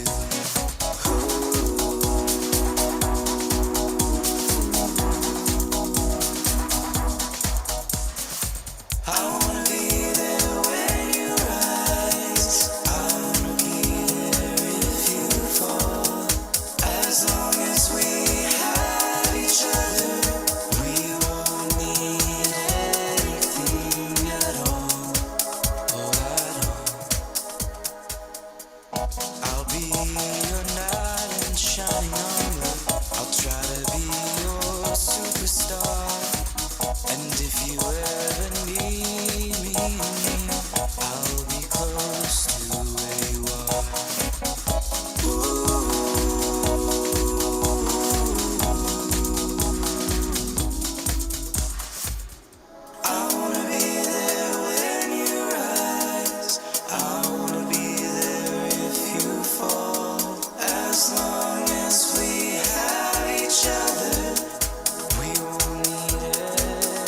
Man, Ed and Arthur. These two, this song, I love this song. And your song, these two songs for me are great examples of, it needs another layer of production, but these songs, I think they're hit songs. They're quirky, I could hear on your song, Ed, I was thinking Black Star, like a Bowie-esque kind of rock kind of edge to it. And this song, Arthur's song, it's so cool. The melody, it fits the lyric, and again, one step up on the production, it would be a whole nother take on it. In my opinion, it's a great song. I'm going crazy listening to it. These are great songs that really, they're like jewels in the rough. If the production component came in, it'd be a whole nother conversation. I think if your intention is licensing, well done. And Arthur, if if you're friends, let him know this is great. I would take the song in the studio and produce it. It's great. As your song, too. That's what I was asking about in your Southern California. But, I have a lot of friends in New York, and especially in there was a period of time where there was this eclectic rock, the Lou Reed period. They had a whole bunch of eclectic musicians doing just wild and crazy shit. Uh, and when Bowie did his last record, with Black Star, a lot of those components, those players, that's the New York thing, and they play rock differently than the West Coast, and the lyric just sits differently. With the vocal, it's a different thing.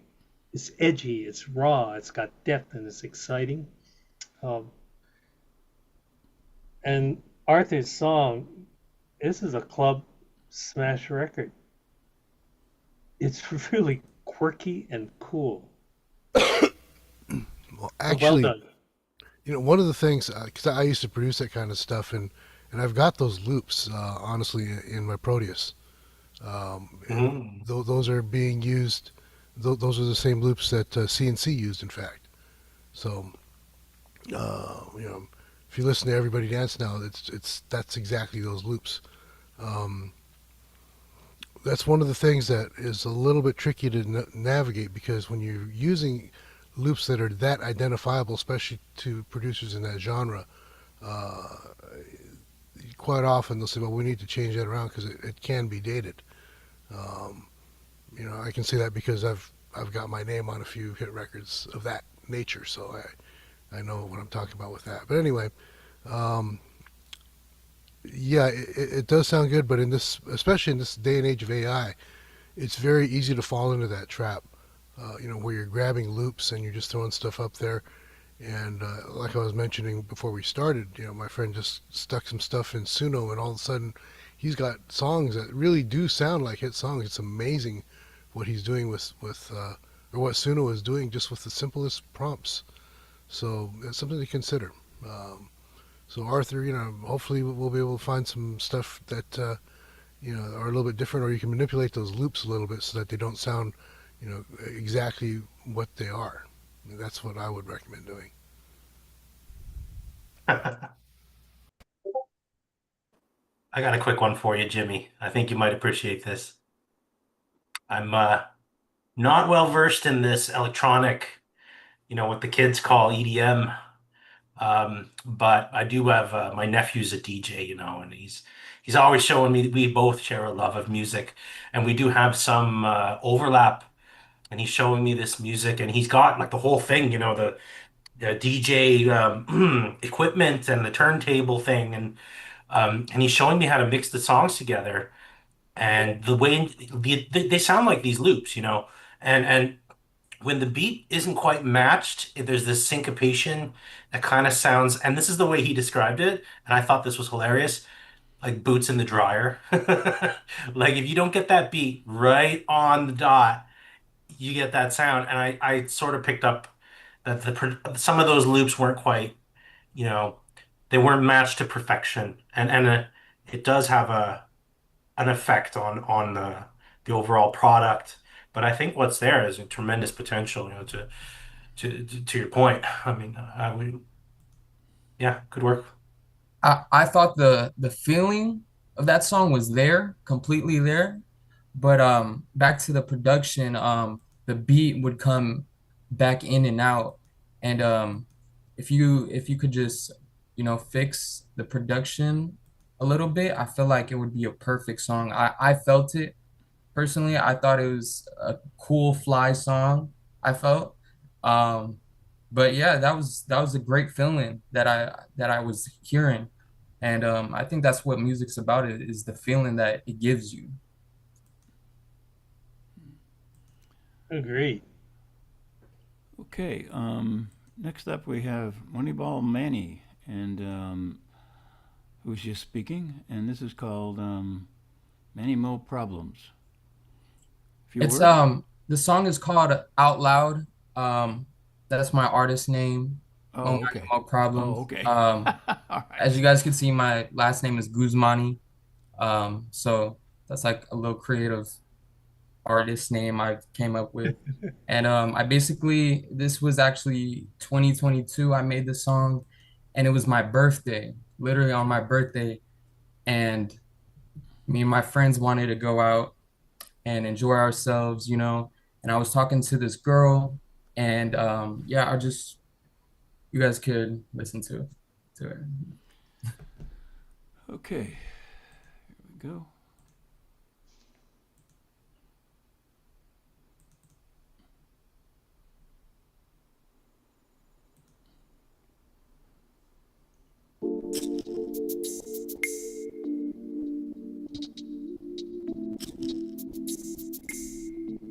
Hey, yo, Ma, get to the bed.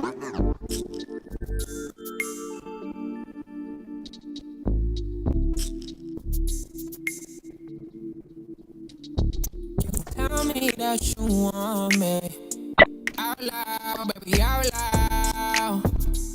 Uh-huh. I'm touching on your body. Back around, back around. Uh-huh. Sipping on some better. Let me take your ass upstairs. But you already been there, baby. Let me take a bath, let me take a bath. Move you out from out town. Break me and want you turn around. Drink up like we did a couple rounds. I want it. Your body so golden. I'm frozen. My wrist is so frozen.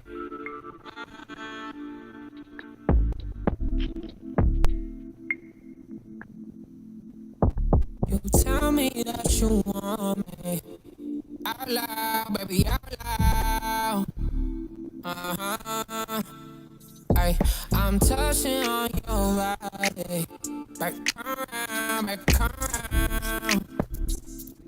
Hey, look at your demeanor. She never been there before like a strainer. Small good, out of tab in the beamer. Hit her out the park, there's the leader. She got a money ball. She got bags, I got bags, she the boss.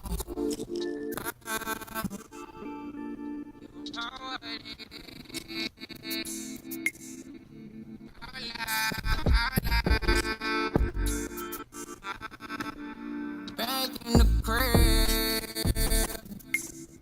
she out loud. You tell me that you want me out loud, baby, out loud. Uh-huh. I'm touching on your body.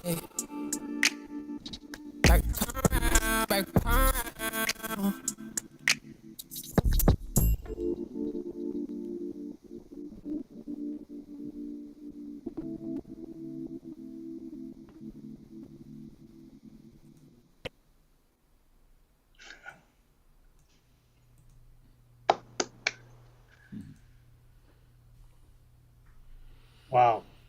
That sounded great. I just messaged Steve. I thought the sound was kind of breaking up on my end.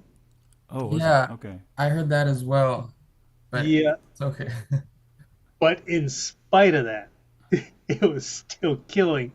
I Okay. could feel what you were doing, the production and the melody and your lyric, your singing, and you're a dancer too. Did I get Yeah, that right? Yeah. yeah, I dance. But as of right now, I don't dance right now. But I used to be on a team. But as of right now, I'm just working and stuff, and just trying to perfect my like I take vocal lessons and stuff, and Good for that's what you. I'm focusing on right now. So Yeah, because these days for songwriters, even if your intention is, to be an artist or just licensing, the common denominator is the level of production has got to be up there. If, anybody, all of us, the songs that I've heard here, if you want to be competitive in today's market, even as a songwriter, you got to step up to the game, and that's just the world that we live in right now. It Right. doesn't have to be big, massive production or anything like that. We all, have limitations, but whatever it is that all of us do, it has to sound good. right, And there's no reason not to have a good audio chain, good converters, good microphone. That's now affordable and available. There's tons of information on YouTube where, we can dial in our creative spaces. So that's my feeling. Uh, Songwriting, everybody celebrate your uniqueness, and not every, and find your audience. But level of production, that everybody can has to be on the same page. It's whatever genre or whatever. It just has got to be up. That's my biggest. When I do the taxi conventions, most of the time I can hear a song in the rough, and as a producer, I prefer to hear it that way. The demo is the demo. Uh, but unfortunately, the people making decisions, people license, especially in licensing or record companies, they don't. All they are doing is making a judgment on what they're hearing at that moment, and they don't want to hear any excuses or oh, it's the best I could do and blah blah blah. Um, so yeah, well done, well done. Hold on. Okay. Next up we have Dave Pally, and David, I can't open your lyrics file. I tried about Eric wanted three. to say Run something. off Yeah, for you. Eric, Okay, Eric. sorry about that. Yeah. If you don't mind, Stephen, and then Yeah. I'll be quick. No, The I was sooner I focused on start, the something sooner I else. finish. So, Yeah, no. Go ahead. Christian, my brother from another mother. I loved what you brought for us tonight. The production was clean and crisp, and I would love to know how to do that. Like, if you ever feel like coming down to Okoboji Lake here and doing a collab with me, I'm always open. And by the way, just like Larambe, good music to bone to. What was I'll drop my email in the chat, and I'm open to collaborating, of course, and Oh wow, money especially with ball. yeah, especially with everyone here that's a songwriter. I know we make different types of music, but I honestly appreciate every type of work when it comes to Right on, music. dude. So for Right sure. on, dude. Good for you. Good for you. Okay. Next up, this is Dave Pally. Dave, you want to say something about the song? I can't open your lyric file. It's in dot pages, and I tried really? 3 or 4 different programs to open it up, and I just get gobbledygook. So Okay, I think the lyrics would be clear enough. This is Yeah.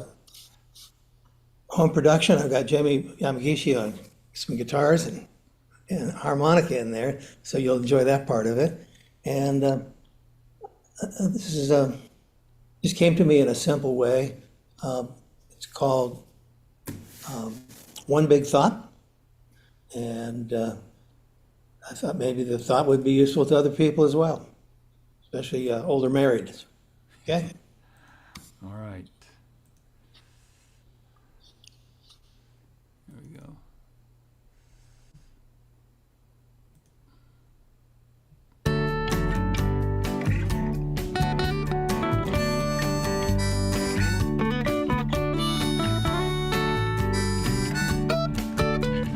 Daydreams, schemes, and worries, fatigue and screens distract.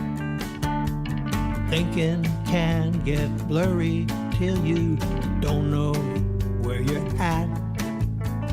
Small thoughts flit like fireflies. The monkey mind won't rest. To calm the mind, here's a mantra I've been putting to the test. One big thought, one big thought. I love you, darling. That's my one big thought. Keep it smooth with strangers is not so hard to do.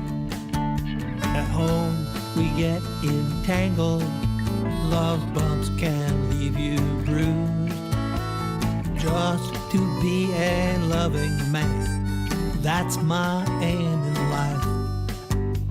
A bullshit tale if strains prevail between me and my wife. One big thought, one big thought. I love you, darling. That's my one big thought.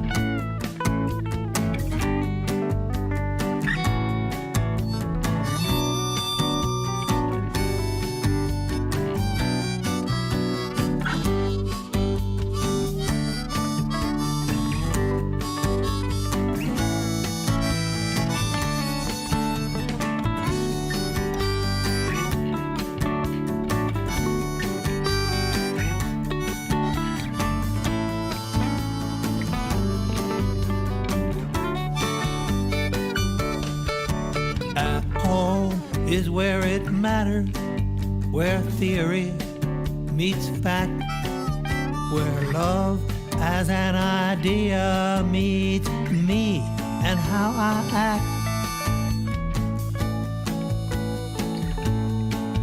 Oh, darling, I'm sorry if what I'm gonna do remind myself as I breathe how truly I love you. The details will come easy and love will show the way. With the right big thought, top of mind, be hard to make mistakes.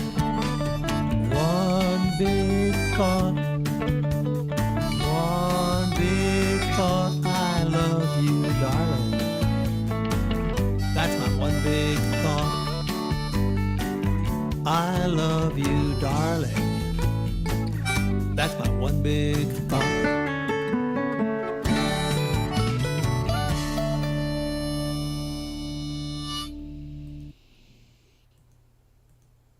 Oh man, that's a sweet song. Well, That's thanks. a great song. Well done, Dave. It's a beautiful lyric.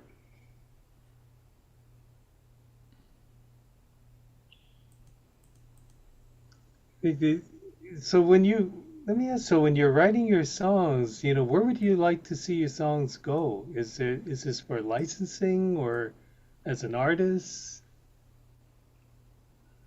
I took this up at age 65, and I have no commercial aspirations really. I do it For love. for love, yeah. Yeah, that's awesome. Mhm. I do have fantasies that maybe somebody would record these things and listen to them, but that one's for friends, yeah. Shoot. You know what? I would say, actually, with a few of the other writers who submitted songs, I would push your voice up in your mix Yeah, I if noticed you're that if this you're the time. one. I Yeah, noticed yeah. it in here this time. It's a funny thing, when something is just for me a vocal, especially a vocal when it's a hair back, uh, you don't hear all the nuances, and when you just put it out there with the right treatment, there's a whole subtlety, a whole character that comes out, and especially with a lyric that you wrote, that's where the color is. That would be my one thing. I said, God, I wish that vocal were up a little louder. I thought it was, but I hear it. It wasn't tonight. Yeah, which for everybody, then that would my question would be, because you're mixing your own Right. songs. Yeah. Yes. So the technical side, the monitoring, playing your songs on different things and speakers or different environments and seeing how it comes back. Hmm.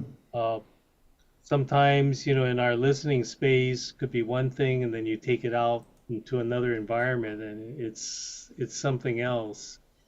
So, just what I'm hearing here, I'm in my studio setup, so I would say, yeah, push your voice up, push Sure. that coolness up, and we all can hear the story. But I enjoyed that very much. Yeah, mastering's a big part of it too, because when you have a mastering engineer put it through everything, then you hear things and you see things that you would never expect otherwise.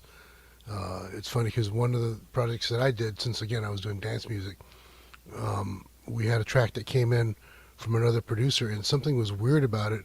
It just sounded overly compressed, and then we realized that for some strange reason there was something way down at like 40 hertz that was running through almost the entire mix, and it was a problem that he had with one of his synths that he didn't even know. But it wasn't audible in most systems because all it did was load the system down and made it sound like it was coming through a bath towel. So when we found that out and we actually killed 40 hertz, all of a sudden the whole thing just opened up. So you never know. It's one of those things where if you are going to release something, mastering is a really critical part of the whole thing because then it goes through a system that's far more expensive than you'd ever want to spend for your own home stereo, and but it'll sound good just about everywhere, no matter what you do. This was mastered on Logic Pro. Exactly. That's not people's ears. Yeah. Yeah, you got to have a mastering engineer, a real mastering engineer.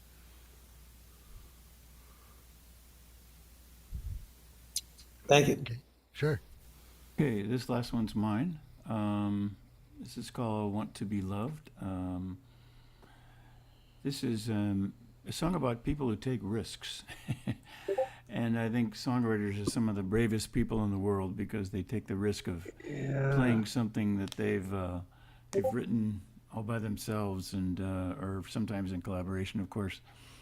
And then they put it out there to be, criticized like, a piece of art in an art studio or something. And so takes a certain kind of person to be brave enough to do that. But anyway, this is called Want to Be Loved. All right, let's see.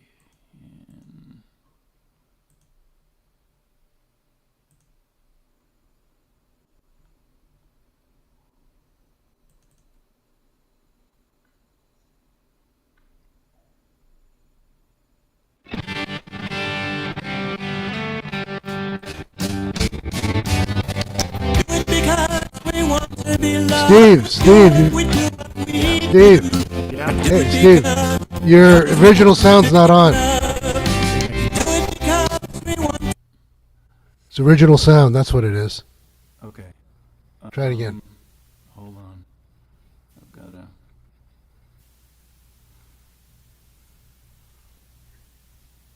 It must have gotten switched off somewhere along the line. Okay. Let me go back. Where does it say?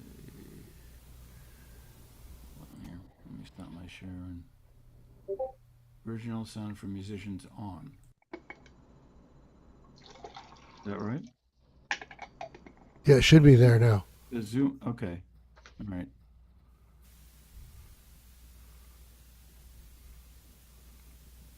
Okay, let me know if you hear this. Do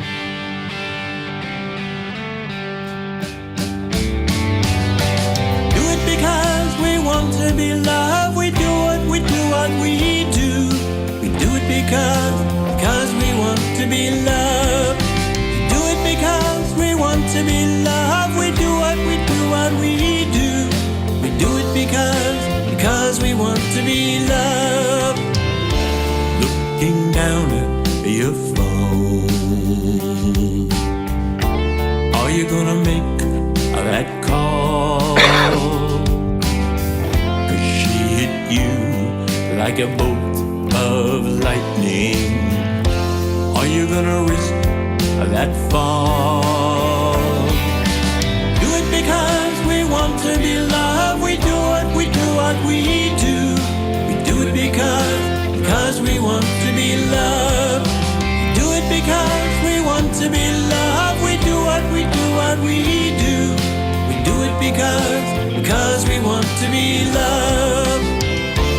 Are you gonna get on that stage? Are you gonna say that line?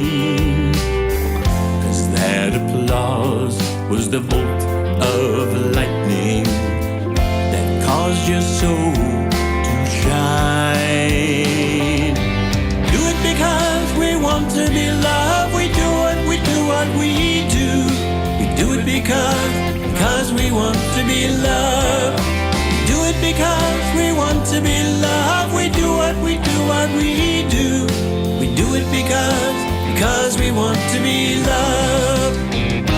Stepping out on that tightrope, swaying left and right. Keep your eyes straight ahead, and soon you'll see the light. Do it because we want to be loved. We do what we do. We do it because we want to be loved. We do it because we want to be loved. We do what we do. We do it because we want to be loved.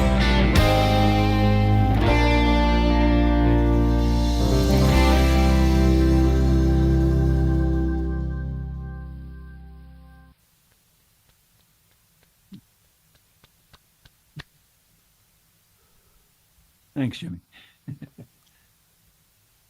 That was beautiful. Well thanks, done. Derek. Great song, great production. It just sounded great. I love the lyric too.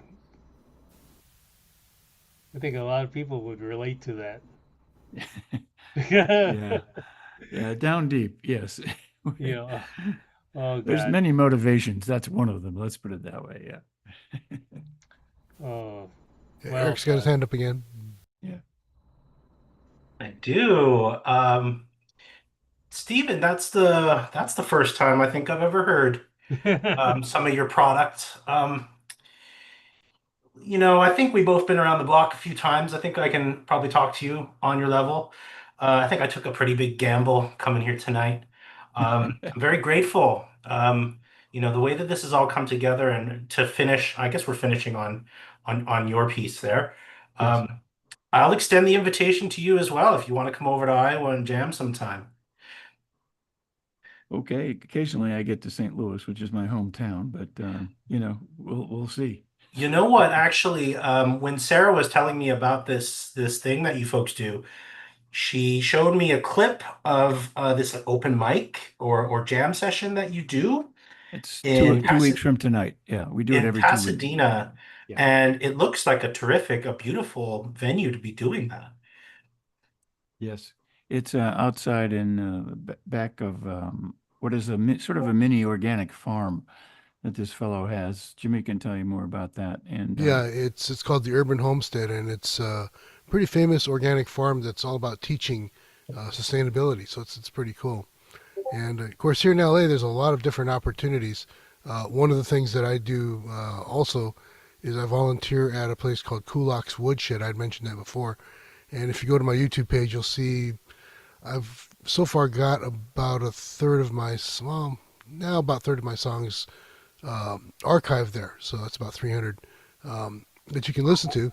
Kulak's Woodshed, Yeah, you say? Kulak's Woodshed. And they've got like a really high-end video system. So when you archive your stuff there, it looks like you're on a Tonight Show or something. It's just You know, fantastic. I got a woodshed up on my property. Although it's got a nice big wood chipper, might be a bit loud. Yeah. So anyway, if you're ever in the LA area, there's actually people that there's this one couple from Sweden that comes every summer.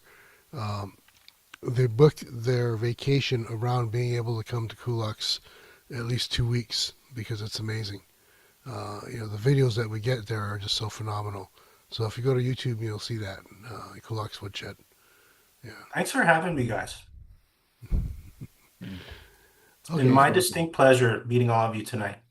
Yeah, it was great having you and Sarah here too. And please come back. There's a lot of opportunities online. Find me on Facebook because I post there almost every day.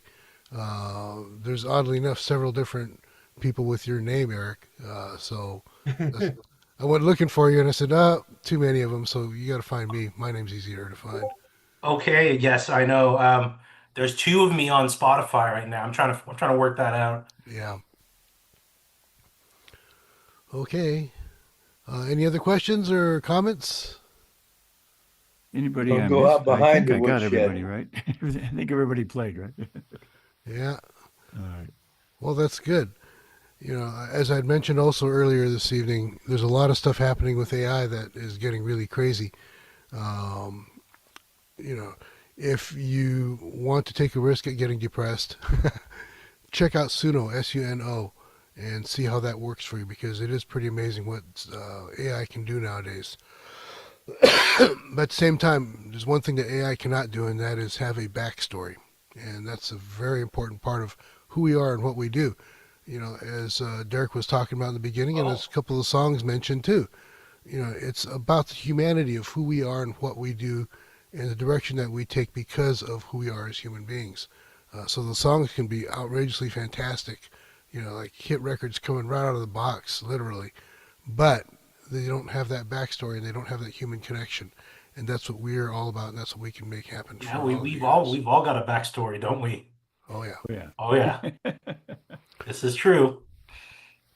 All right. So if there's no other comments or questions, Derek, I want to thank you again for being here. Well, you rock. I owe you Yes, lunch thank again, you, Derek. definitely, real soon. I want to say thank you to everybody. Okay. Yeah, where you My located? My Yeah, pleasure. thank you. Yeah. Derek, you're here in LA? I am here in LA, Okay. and my pleasure. And I gotta congratulate all of you, for your courage in pursuing this the craft of songwriting. Thank you, Jimmy and Stephen, for creating this beautiful forum.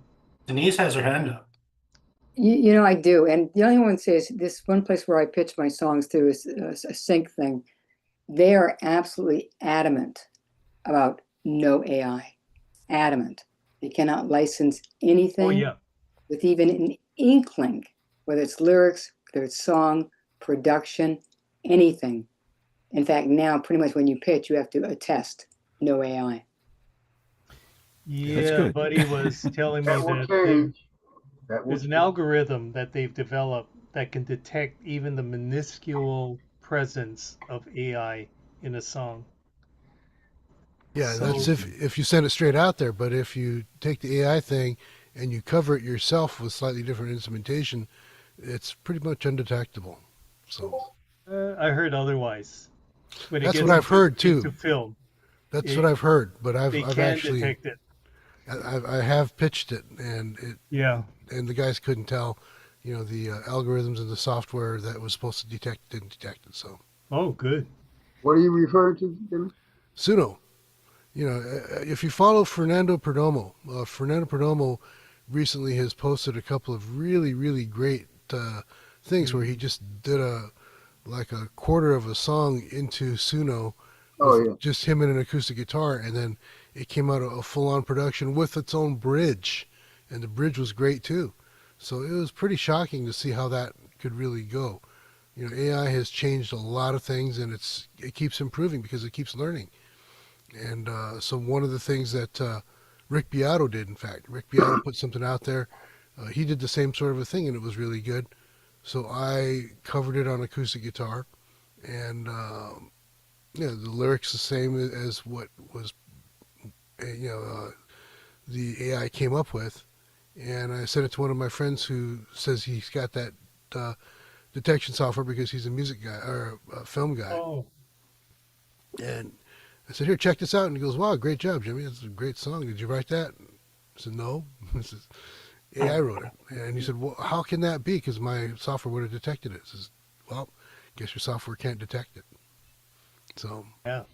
So what do you give the credits to? What do you give the credits to? that's where you get a little bit iffy, because AI can help you write it. If you change it around, then it's you and AI, or maybe it's you because you came up with the idea, because AI still needs a prompt to get started. So it's hard to say. I mean, when you look at the big picture, this kind of stuff's been around for a long time. Yeah. People come up with an idea, they'll send an idea to a producer. A producer will put something together, get together with a couple of songwriters, and they'll write a song based on your idea. So it really has nothing to do with anything that you've written, but you came up with the idea, so you get that piece of the pie.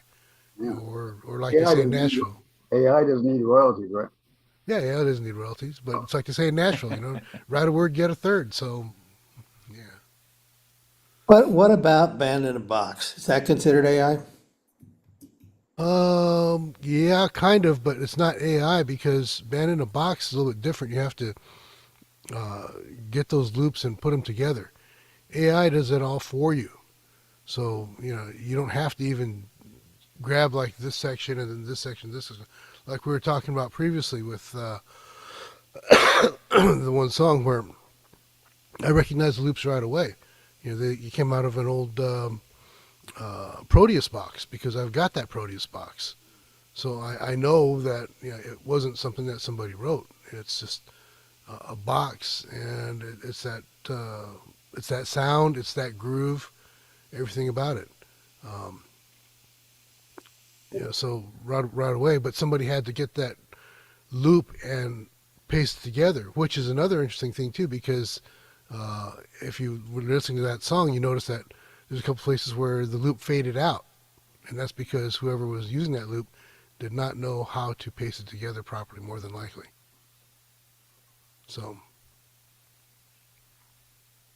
Yeah, I think, AI is on all fronts, is here to stay.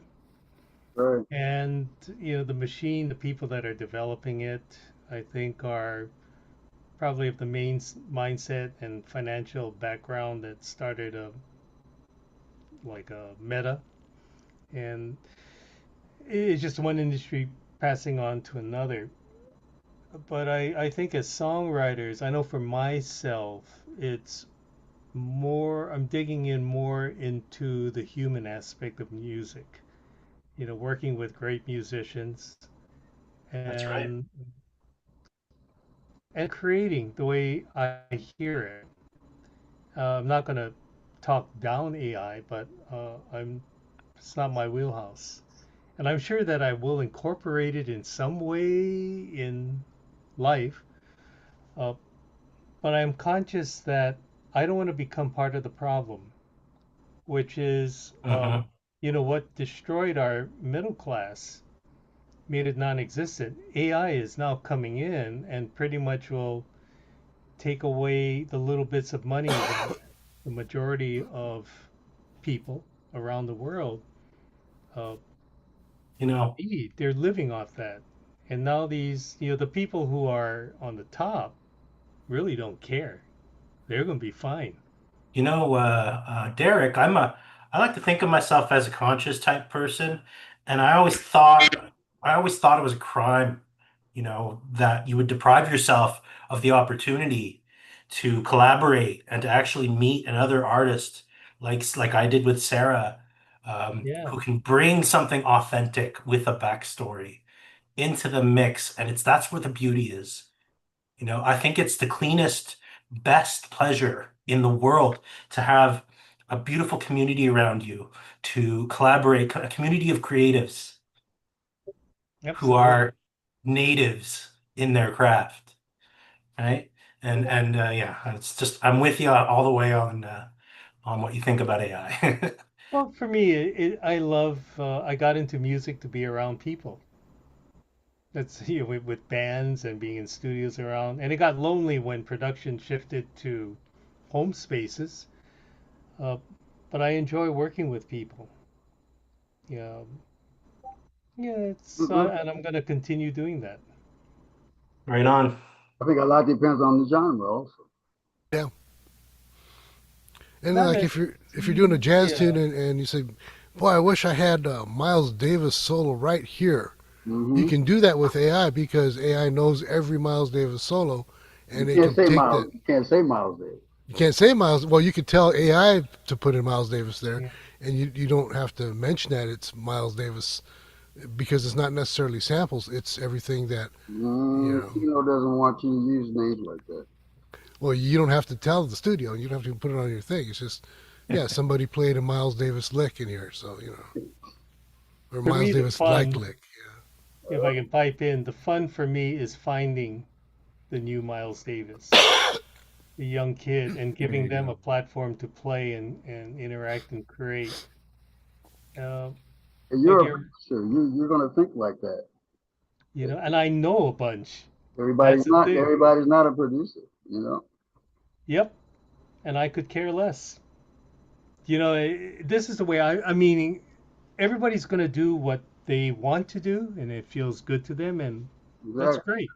No problem. Yeah. But when I got into the R&B industry, I worked because I was the guy that could do synth strings for the records that had no budgets. So a lot of and this was in R&B, they didn't have budgets for strings like pop records did. Uh, but as soon as I was able to, I I lobbied for replacing my synth stuff with players. And I remembered when I redid, I was hired to redo an OJ's record because MCA, they did not approve what the guys turned in. They told me it sounded like a garage demo, but they couldn't tell the band that. You're not going to tell the Leverts your record sounds like a demo. So I replaced the string stuff because I said, you guys are classic Motown. I'm gonna I'm gonna honor your legacy and your music, and More like Philly you instead of know. Motown. Uh, So there are ways, Mhm. because of the way I love creating music with people, where AI in that context is not an option. Mhm. I'm sure I could do what I need to do by doing that, but I just have a hell of a lot more fun finding players, and getting people in a room with me, or even if we do it through Zoom, send the file over and they do Hey, their thing on it. how It's can AI sing the blues, right? uh, you have I the don't. lyrics and put on there. It can create some blues for you. It puts on some serious blues, no It's question got the about it. rhythm, but maybe none of the blues. I actually had somebody ask me, would I ever use AI in my work? And I said, no, no, no, no, no, I don't do that. I said that would water down my work. My work would be way watered down. It would lose its soul. Okay. Where I do hear it being used though, is choir work and things. As a composer, I am looking into it to help me in my arranging Exactly. because I could hear the weight of the voices and the timbre. Um, but that's for me as a arranger or a composer, and I'm my pitch to the film companies with the intention that it's going to be replaced by real people. Right. No, just But like you were saying, I would definitely have somebody that plays similar to Miles to, put in that spot. But now I have something that sounds like what I'm hoping to hear, and I can tell my horn player, hey man, this is what I want it to sound like. Can you do this, or can you do something better? And sometimes they can, sometimes they can't. Same with blues. Hey, I want Stevie Ray Vaughan right here. Well, Stevie Ray Vaughan's dead, but it'll sound like Stevie Ray Vaughan. It'll be a lick that he probably would have played if he was still alive. And then you find somebody that can replace that, especially if you're doing live gigs, because you need that. You need to have somebody live. Yeah. I was just getting to that, Jimmy. Yeah. The other thing is that for songwriters who have interest in being artists, uh, where you're going to make your money is live playing. It You're not going to make money selling music. Those days are sort of gone. But a live performance where you can get the guys or the team that played on your record and get them on a stage, woo, it's a whole nother thing. You know, I'm not in it to make money. I'm in it to help everybody else succeed. I love seeing everybody rise together. If there's any way that I can help someone else, if I'm in a position to, that's what it's all about for me. I don't know. I mean, at this age, I don't know if I'm going to be on TV or anything like that anytime soon. But maybe that's not the goal for me. It's building up that community. I I agree. That I think that's the heart of most artists. But which I share with you. I've been criticized about having that attitude for years until the realization came around that, hey, we got to eat too. We got to make a living. Yeah. And I am tired of the narrative that we do something just because somebody can't see it or feel it, it's not worth anything. But nobody would go into a restaurant, buy a meal, and walk out. Or have a service done and not uh, compensate whoever is doing No, that. Why it's should the we same as for yourself. artists be any less? So, and I'm pretty steadfast in that because I've shared that belief of helping the world, save the whales for years. And I'm going, wait a minute, why? Herb Alpert told me something years ago, and it was one of the reasons he founded A&M Records. And he said that, musicians are the prostitutes of the industry. Uh, they're expected to do so much for so little, and they're easily discarded. Uh, uh, Nobody thinks they're worth anything. But in his opinion, the industry would not be if not for the artists, for the musicians, and this creative thing. And that was one of the reasons he and Jerry Moss started E&M Records, uh, to give a home to artists. And That's they've why done we're here. and they've done things that really they walk the walk. They've done things that other companies will never do, and they've given artists a chance. So, in our own way, like with what you're doing, Eric, in your community, we all can do that in our own ways. Uh, that's what I hope with, and why I appreciate gatherings like this, where because we can't make up our own excuses to not pursue the excellence we know that exists.